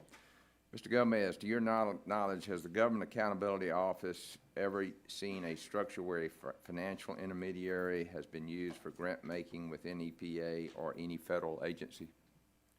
So within EPA, we're not aware of that. The federal government has used these financial agents for a variety of different activities. In fact, GAO did a report on it a number of years ago. But I believe for EPA, and I know that the IG is here, she can confirm, I believe that that's a new funding model at EPA. Yes, that's correct. Yes. Ms. Murley, when the EPA Office of Inspector General became aware of EPA's plan to use a financial intermediary to hold program funds, what concerns did your office raise and what rationale did EPA provide? It was at a meeting that we had where we were introduced to the program, and we asked questions about the due diligence process that would be put into place, the vetting, and because it was new to the EPA, it was new to us as an oversight agency, so we had questions about the whole process. We still have, we're still looking into that and the questions that we had. So it's not been conclusive as to, whether this is the right way to do things here? It was, for us, how do we conduct oversight of Yeah, such a new program? exactly. And something that we were not familiar with. Okay. Did they give you a reason why they're doing this? I don't have that. It wouldn't be that they have something to hide or anything like that, or they don't want you to know what's going on or anything like that? Okay. The committee has been examining the risk associated with EPA's environmental justice grant programs on October 16, 2024. Your office announced that it was conducting an audit of EPA's fiscal year 2021 Environmental Justice Collaborative Program Solving Cooperative Agreement Program, in which 34 recipients were awarded funding. Under the 23 program, however, EPA selected 98 recipients to receive funding. That's almost 3 times the number of awards made in 2021. Ms. Murley, are you concerned about EPA's ability to monitor so many different recipients and awards? I'm not familiar with the additional program, but we always are concerned that there's risks when you have, there's been systematic challenges that I raise with data, but also with grants management on both the getting out the grants, and then the proper monitoring of grant recipients. So that's continued. That's a theme for us in our oversight work of the EPA. Yeah, and, just like each one of you, if you've seen, these dollars go out rapidly to these grant programs, I mean, what are your concerns? And I'll start, Ms. Murley, with you. I've got about 44 seconds. I mean, this is unprecedented as far as we know, particularly with the end of one administration, the beginning of another administration, obviously with $36 trillion in debt. And of course, my friends on the other side are questioning, what are y'all doing? Well, we're trying to solve this issue. So what concerns do you have about what you've seen? Our concerns when you have such a large volume of money getting out the door with such tight statutory deadlines are what processes and internal controls were in place for that money going out. Were the processes followed? What structures were in place? And so that's always what we would call a situation of risk, right? Yeah. Where there's risk involved when those factors are in play. All right, I'm out of time, but if y'all all would respond. I mean, I'd like to know if y'all follow where the money actually goes. In other words, how the money goes and where it The ends up. gentleman's time has expired. I yield back. Chair now recognizes the gentlewoman from Massachusetts, Ms. Trahan, for 5 minutes for her questions. Thank you, Mr. Chairman, and thank you to our witnesses here today. At a Commerce, Manufacturing, and Trade Subcommittee hearing earlier this month, I spoke about how important it is for the government to be a stable and reliable partner in our public-private partnerships. Businesses that partner with the federal government need to be able to trust that the government will follow through on their side of the deal. But the Trump administration is not delivering stability or reliability for the American people. They're only providing confusion and chaos. One day, federal workers are fired. The next day, the Trump administration is desperately trying to rehire some subset of the people that they just fired. One day, my district has the funds to address stormwater overflows. The next day, those funds are suspended.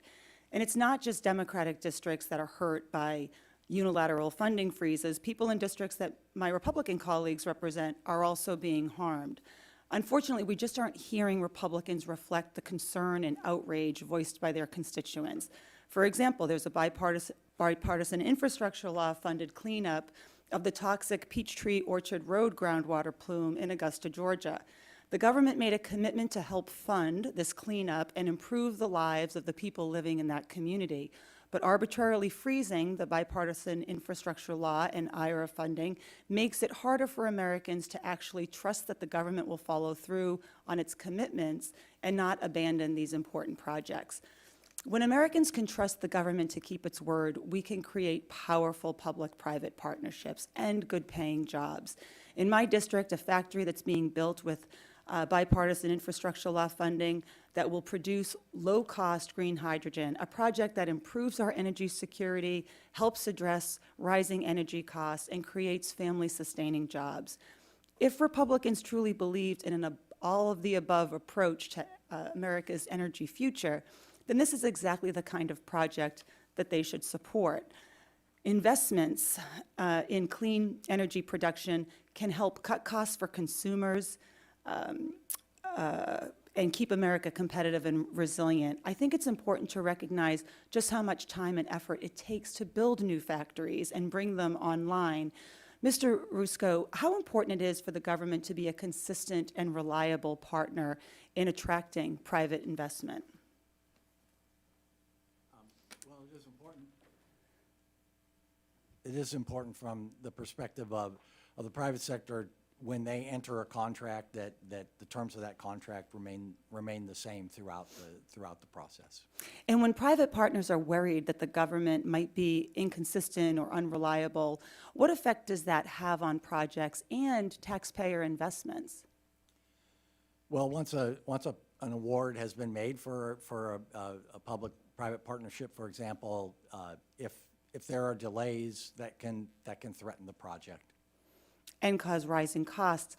Last year, the GAO published a report on the Department of Energy's Office of Clean Energy Demonstrations. This office does the important work of partnering with the private sector to deliver clean energy projects at scale. We're talking about major projects like clean hydrogen and advanced nuclear reactors, including in rural communities where the energy and the infrastructure it's delivered through just costs more. Mr. Rusco, in that report, GAO made 2 recommendations to improve OSED's approach to workforce planning and program management. Both recommendations remain open. Do you think that the massive layoffs we've seen at DOE will improve the agency's ability to address either of those recommendations?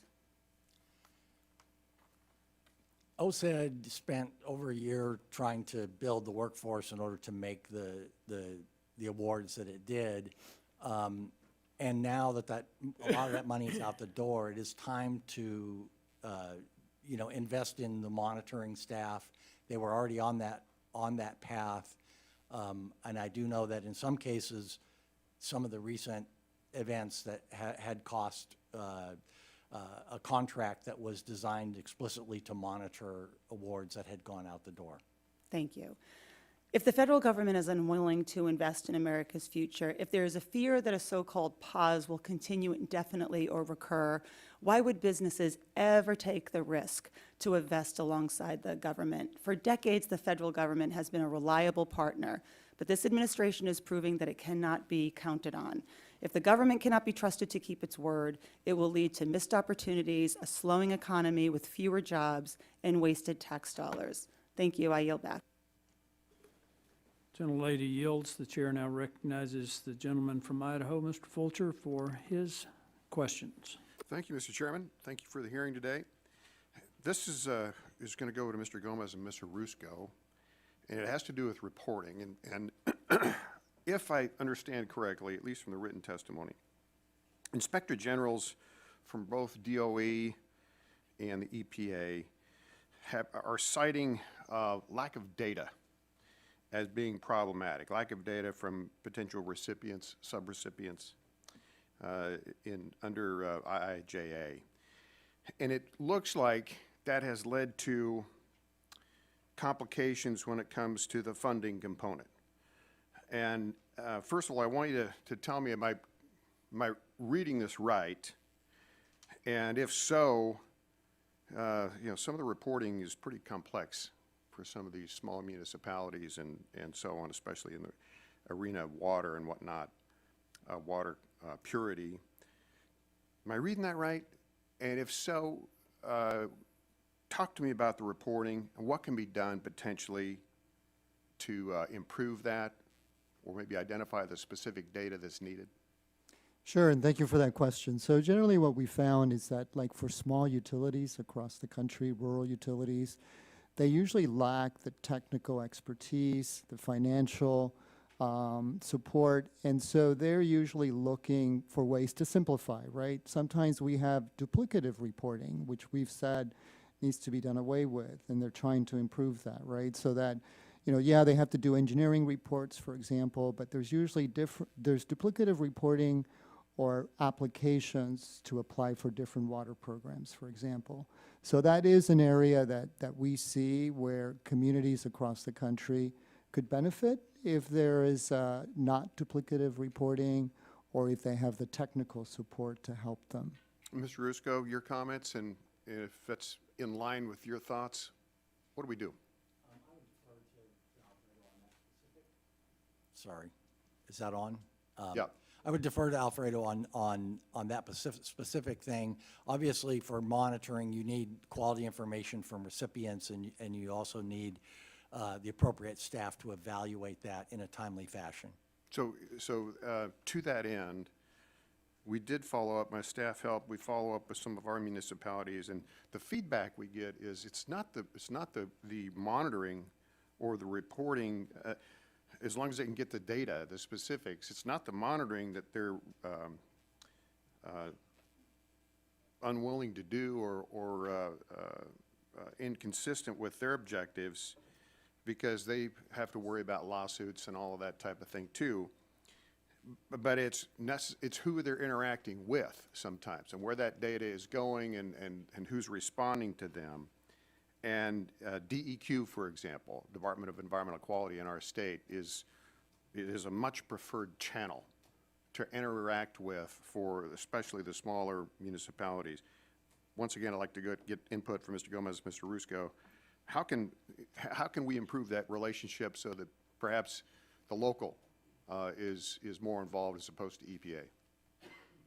Sure. So again, in the water sector, usually it's those EPA regional offices, right? Like, for example, Idaho, I believe, belongs to Region 10. Is that right? I believe so, yeah.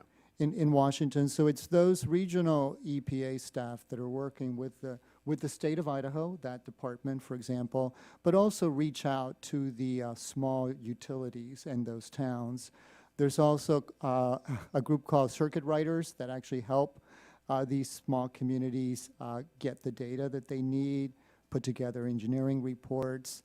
So it's just making sure those communication channels perhaps are open between the regional people at EPA, the state people, and then coming down to the local staff. I mean, we go out and talk to these water districts ourselves to learn from them and to find out what is it that they're struggling with, what do they need help in. Okay, Mr. Rusco, I'd like your take with this one added comment.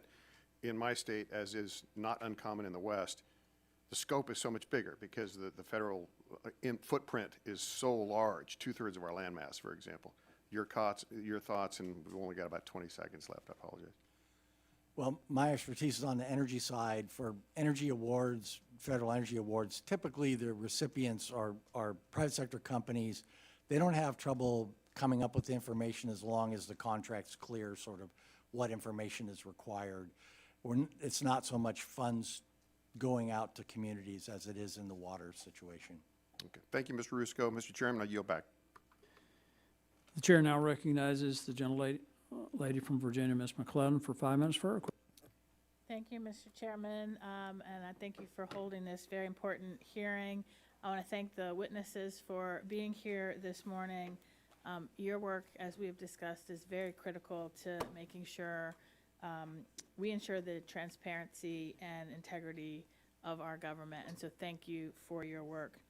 And some of my questions may have already been touched on, but these are very important issues of concern, and I want to make sure that I have a chance to put on the record because my constituents have raised a lot of concerns about what's been happening over the past month, where I had a town hall meeting with double the number of folks participating as usual. And I was deeply concerned when the president fired inspector generals from across 17 agencies, including the EPA. As we've discussed today, the job of an inspector general is to be an independent, nonpartisan watchdog, and it is a vital role in investigating ethics violations, exposing corruption, and protecting taxpayer dollars. And the decision to remove the EPA inspector general is particularly troubling since EPA regulators settled multiple lawsuits with Tesla over violations of the Clear Air Act and hazardous waste laws. And so, Ms. Murley and Mr. Black, I wonder if you could further elaborate on the role your offices play in ensuring that government programs are free from corruption and conflicts of interest. Our office has a staff of dedicated oversight professionals that are committed to the mandate that Congress gave us, which is to prevent and detect waste, fraud, and abuse, and to promote economies and efficiencies at the EPA programs. And that is what we are very cognizant that that's our mission, and that's what we show up to work to do every day. Thank you. I thank you for that. Mr. Black, do you want to add anything?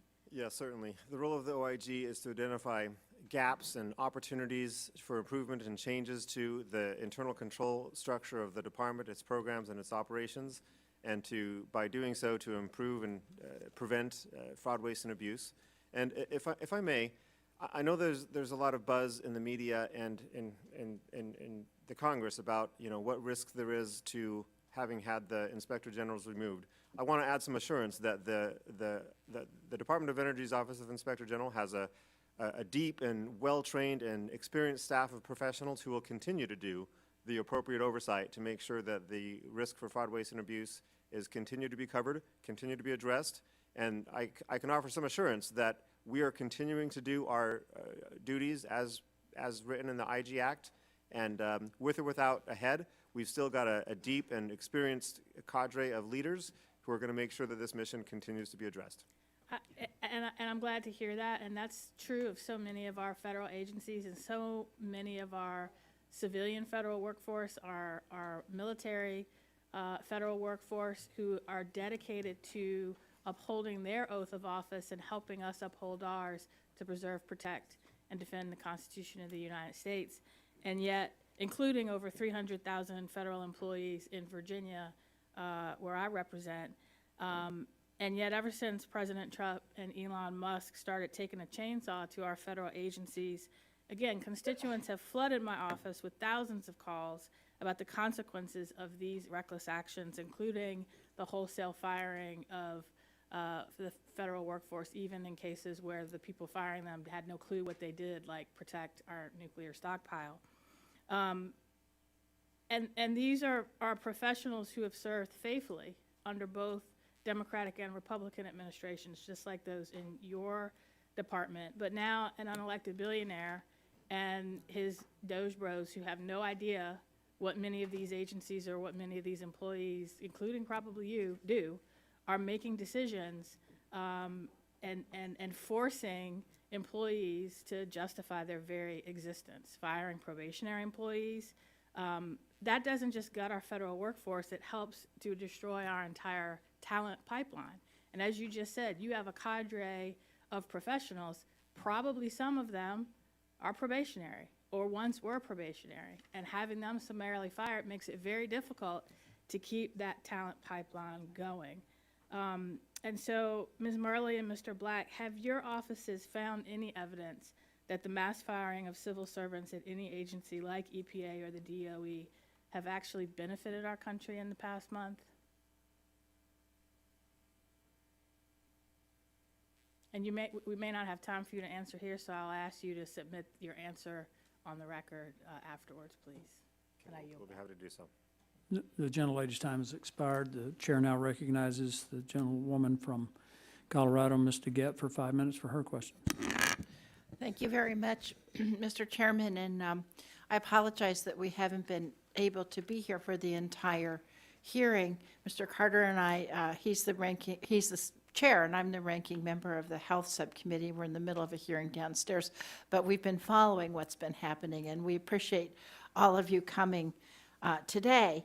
I particularly want to thank Mr. Black and Ms. Murley for coming today from the offices of Inspectors General at DOE and the EPA, because it's your offices that hold our agencies accountable to prevent waste, fraud, and abuse. I think it's a shame that former EPA Inspector General O'Donnell and former DOE Inspector General Donaldson can't add to this conversation, since they were unceremoniously fired by President Trump. But I'm glad, Mr. Black, to hear you say that the law is still going to be enforced by the people who are left. I want to talk about waste, fraud, and abuse, though, however, because I want to talk about that. Now, Mr. Black, did any point in the last Congress, when we had 20 oversight and investigations hearings, did the former DOE Inspector General presented this committee guidance of waste, fraud, or abuse as it relates to the grants?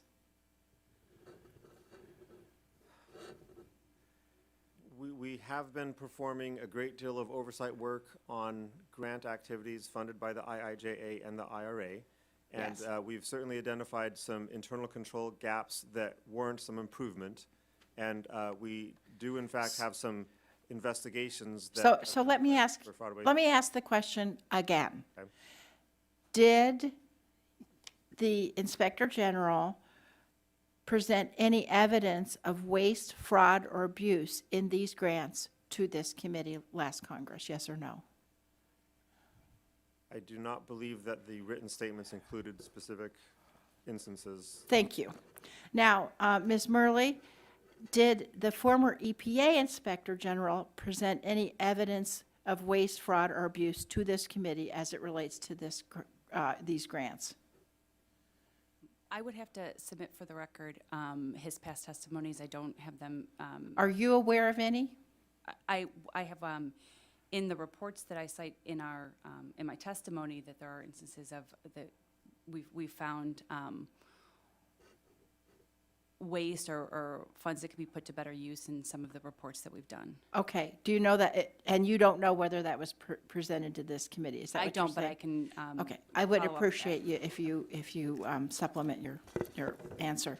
Now, over $262 million in funding from this Clean School Bus Program, airport infrastructure grants, energy efficiency upgrades, and other grants have been frozen in Denver, which is my district. The projects in jeopardy were announced and put in motion between 2022 and the first half of 2024, well before the election, and despite the claim that the Biden administration, quote, was throwing gold bars off the Titanic. So I want to talk for a minute about this in the context of waste, fraud, and abuse. 1 month into the Trump administration, all of these grants were frozen. I would call that abuse, because all the grants have been frozen and taxpayer money is just not being used. So Ms. Murley, I want to ask you a question. Could defying legal court orders to release the funds already obligated and allocated constitute an abuse of power? I think that's a question better directed to the agency, and I can speak to. So if they already gave the funds, and then then the funds were blocked, and then a court said release them and they didn't, wouldn't that be an abuse of power? I think that's a question for the agency. Okay, I guess I can understand why you wouldn't want to answer it. Now, since EPA Zeldin was confirmed, over 1,000 EPA employees have also been fired or placed on leave. Ms. Murley, isn't this reduction in workforce antithetical to your office's own 2022 report recommending that EPA should enhance its grants oversight workforce? Our reports have recommended that EPA enhance its grants workforce, as has our top management challenges identified that as a problem for the agency. Great, thanks. I yield back. Chair now recognizes the gentleman from Georgia, Mr. Carter, for his 5 minutes for his question. Thank you, Mr. Chairman. I appreciate you giving me the opportunity to wave on, and I thank all of our witnesses for joining us today as we look to examine the Biden administration's energy and environment spending, a series of decisions that drastically increase waste, fraud, and abuse in our already bloated bureaucracy. In my own state, the state of Georgia, excuse me, the Biden EPA handed out $2 billion, that's B, billion dollars, to the Stacey Abrams-backed group Power Forward Communities in April of 2024. Power Forward Communities received this money even though it was founded only a couple of months earlier in late 2023, and it never managed anywhere near the grant's dollar figure. It reported, in fact, listen to this now, just $100 in total revenue during its first 3 months in operation.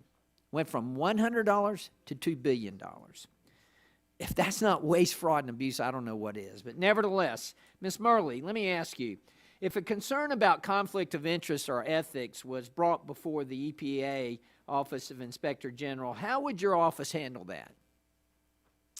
It would depend on the circumstances involving the complaint that was brought to our office, but we would look at, if we were talking about the conflict of interest involved with EPA employees, we would look at the ethics agreements involved, the financial disclosures of those individuals, and then if we're talking about the So you do look at the financial disclosures?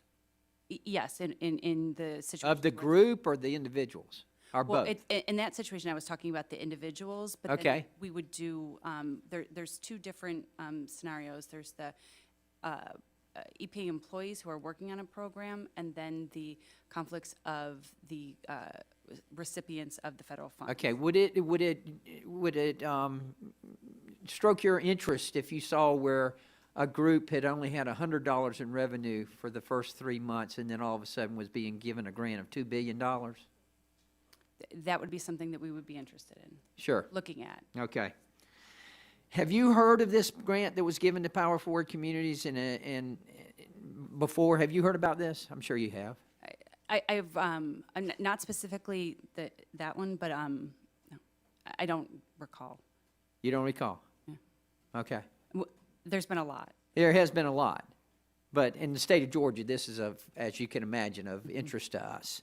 So can I just ask you, would you commit here that you will ensure that these funds were properly allocated? In other words, will you please look at what happened with Power Forward? Yep. Yes, we are initiating work in the IRA space at this point in time to look at the EPA's. You are a little hesitant. I mean, is that a yes? Yes. Yes, thank you, thank you. All right, let me ask you this. How can EPA be sure that programs are spending money wisely and not giving their friends at these organizations free rein over American tax dollars? I assume this is what we're speaking to earlier when you say you're looking at the disclosures of the EPA officials as well as the group itself? You look at all of it. When we conduct audits or evaluations, we look at how the program was set up, the internal controls in place, what checks that they have. Did you look at this? Do you know? Before this money went out, did y'all look at it? I don't know off the top. I would have to get that for the record. Can you get that for me, Yeah. for the record? You know, what was looked at and what concerns were expressed, if any? Yes. Thank you. I appreciate that. Mr. Black, let me ask you this. In your opening statement, you mentioned the fast nature in which funds moved at the Department of Energy and $46 billion in loans completed between December of 2024 and January of 2025. That's got to be a record. Wow. Yes, that is incredibly fast. For example, 15 years ago during the American Recovery and Reinvestment Act, the Department of Energy Loan Program Office issued about $40 million, don't quote me on the number, approximately, over 5 years. So over 5 years. Issuing And yet in 1 month, we had $46 billion. Did that raise any? Well, yeah, that is of concern to us, and we are definitely looking into the facts and circumstances surrounding the pace with which those loans have been signed. Mr. Chairman, I really do appreciate this hearing, and thank you for holding this. Come on. We need help here. Ms. Murley, we really do need help. I look forward to your answers to my questions. Thank you, Mr. Chairman. I appreciate your opportunity to wave on, and I yield back. Thanks, gentleman. The chair now recognizes the gentlewoman from Michigan, Ms. Dingle, for 5 minutes for her questions. Thank you, Mr. Chairman. And I love my colleague from Georgia. He and I are working on many things together. I hope you have that same standard of ethics and a whole lot of other things that are going on right now, too, that we need to be looking at conflicts of interest.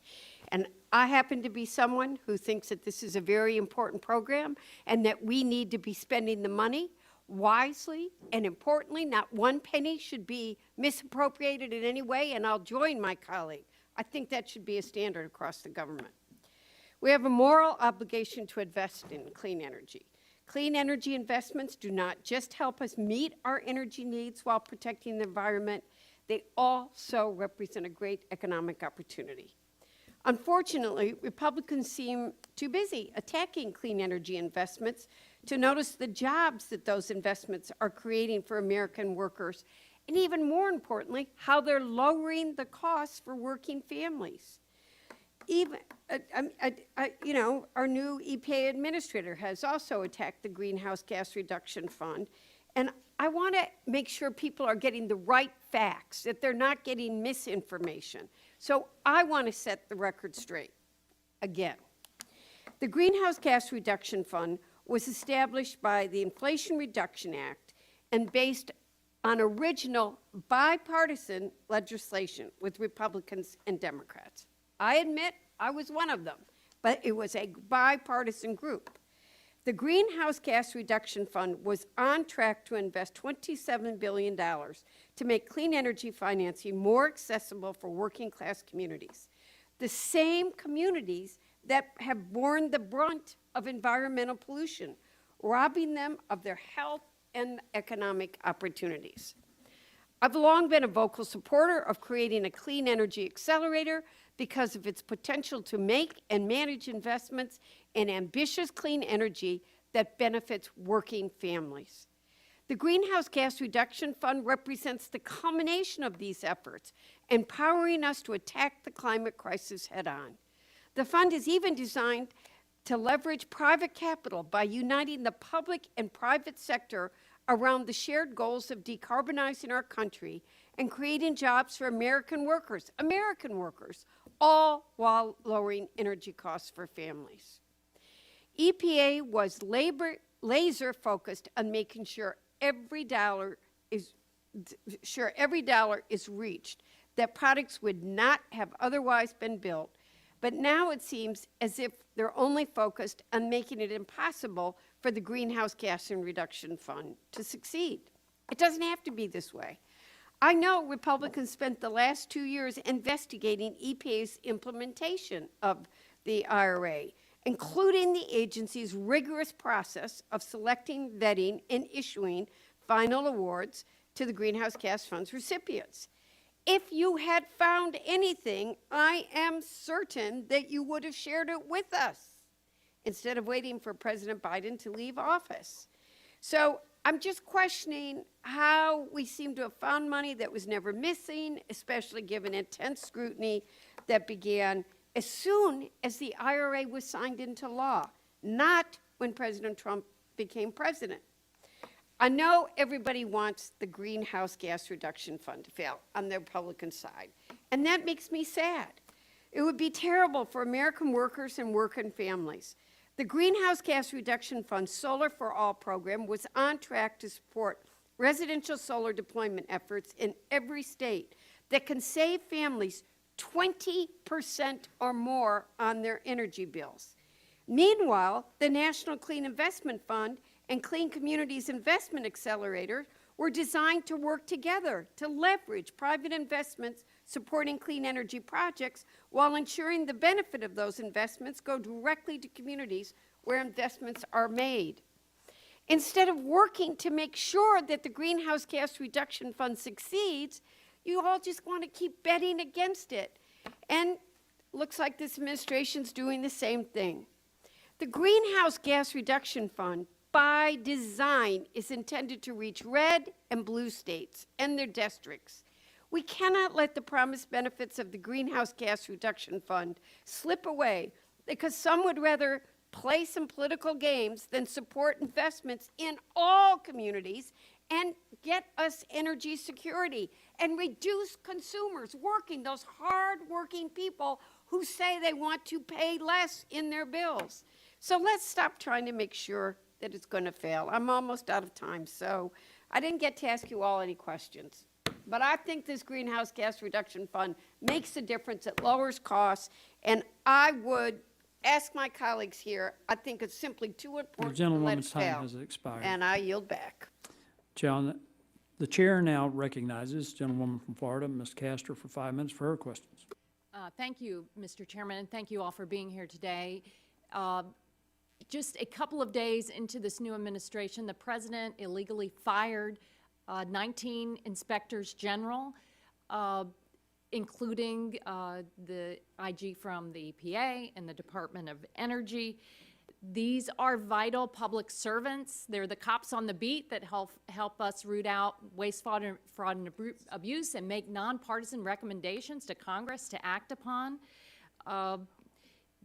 I'd like to know, Ms. Murley, has the illegal firing of the EPA IG delayed your oversight responsibilities in your office? It has not. Has it complicated it? Has it taken time and energy away from tasks at hand?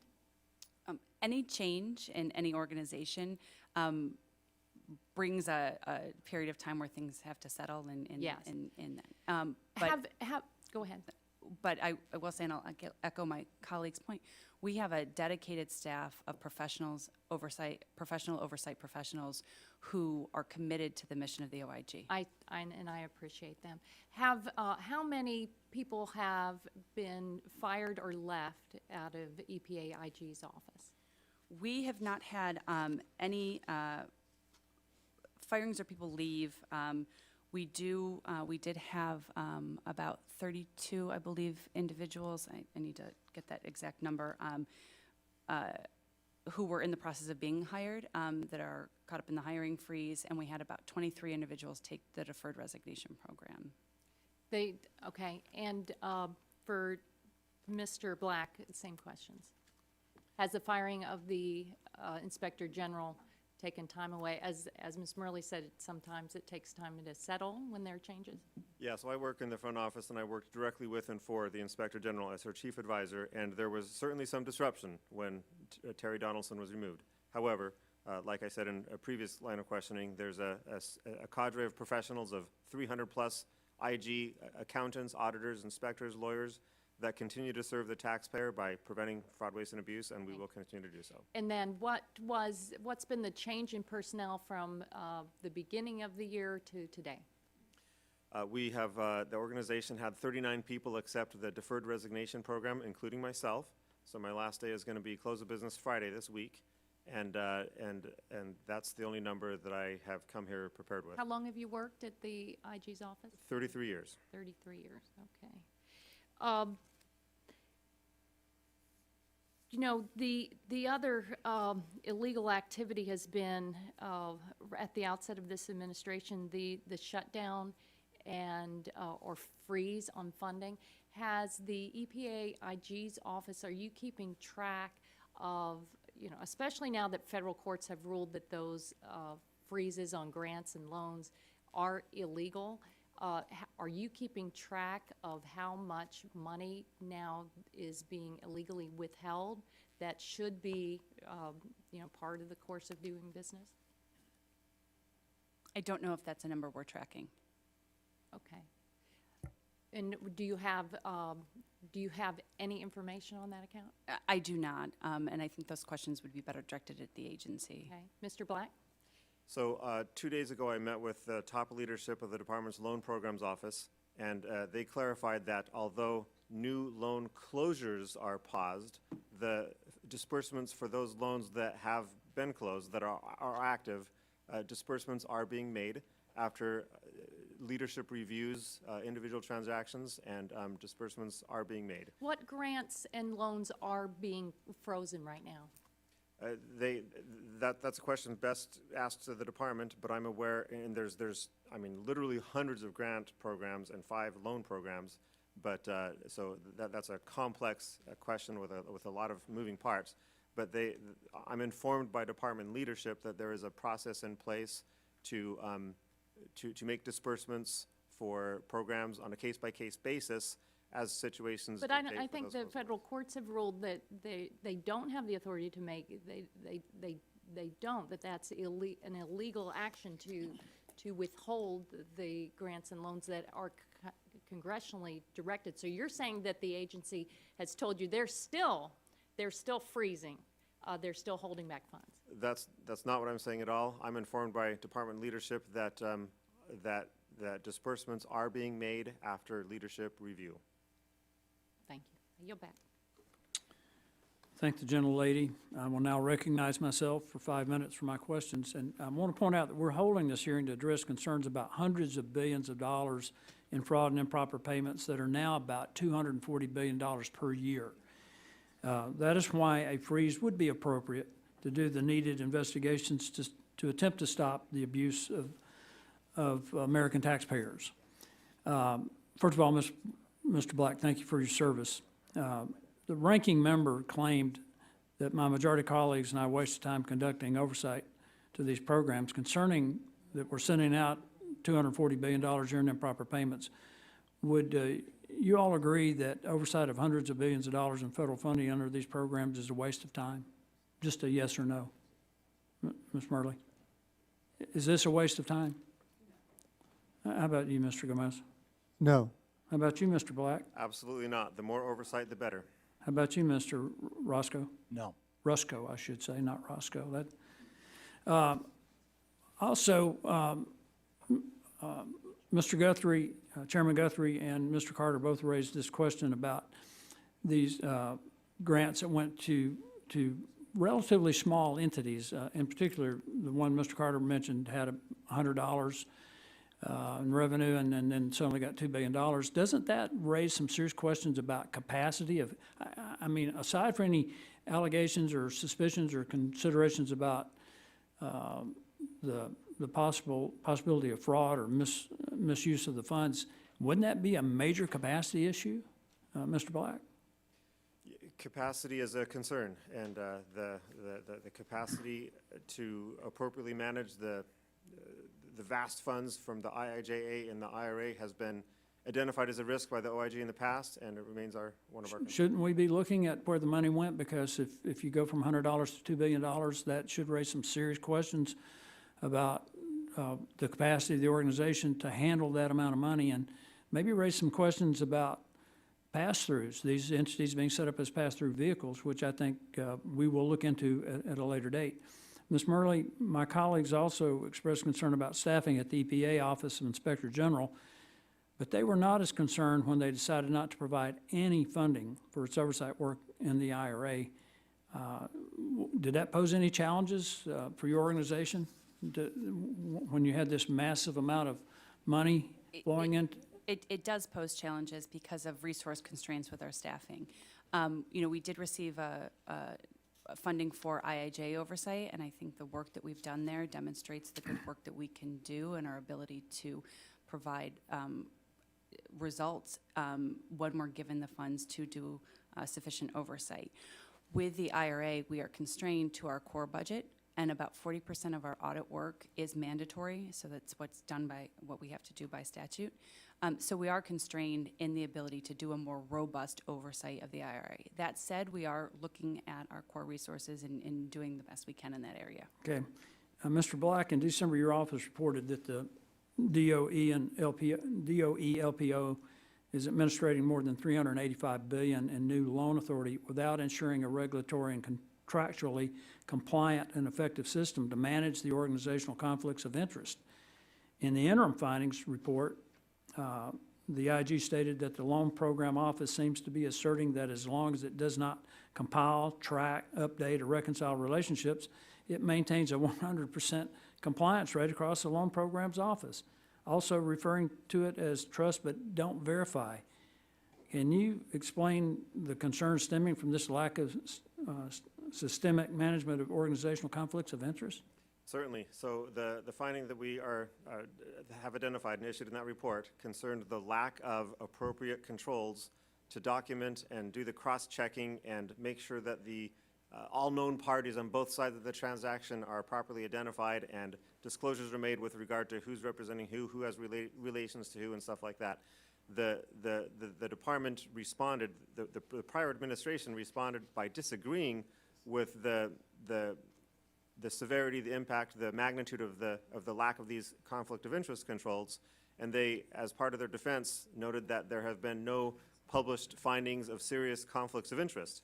And our response was that the notion that you hadn't identified these things was primarily because you didn't have the mechanisms in place, the controls in place, to have those comparisons and identifications of related parties identified. You said something in your testimony that I took note of, and there was something also said by the Inspector General that I took note of, that the Inspector General referred to it as they treat it like monopoly money.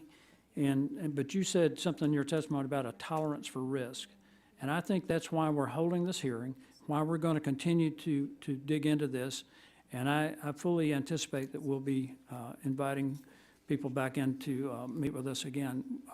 With that, I will yield back, and I would like to thank all the witnesses for being here today. Members may have additional written questions for all of you. I'll remind members that they have 10 business days to submit additional questions for the record, and I ask that the witnesses do their best to submit responses within 10 business days upon receipt of the questions. And Mr. Black, since Friday's your last day, you should have time to answer them if anyone submits them. So I ask unanimous consent to insert in the record the documents included on the staff hearing documents list. Without objection, that will be the order. Without objection, the subcommittee is adjourned.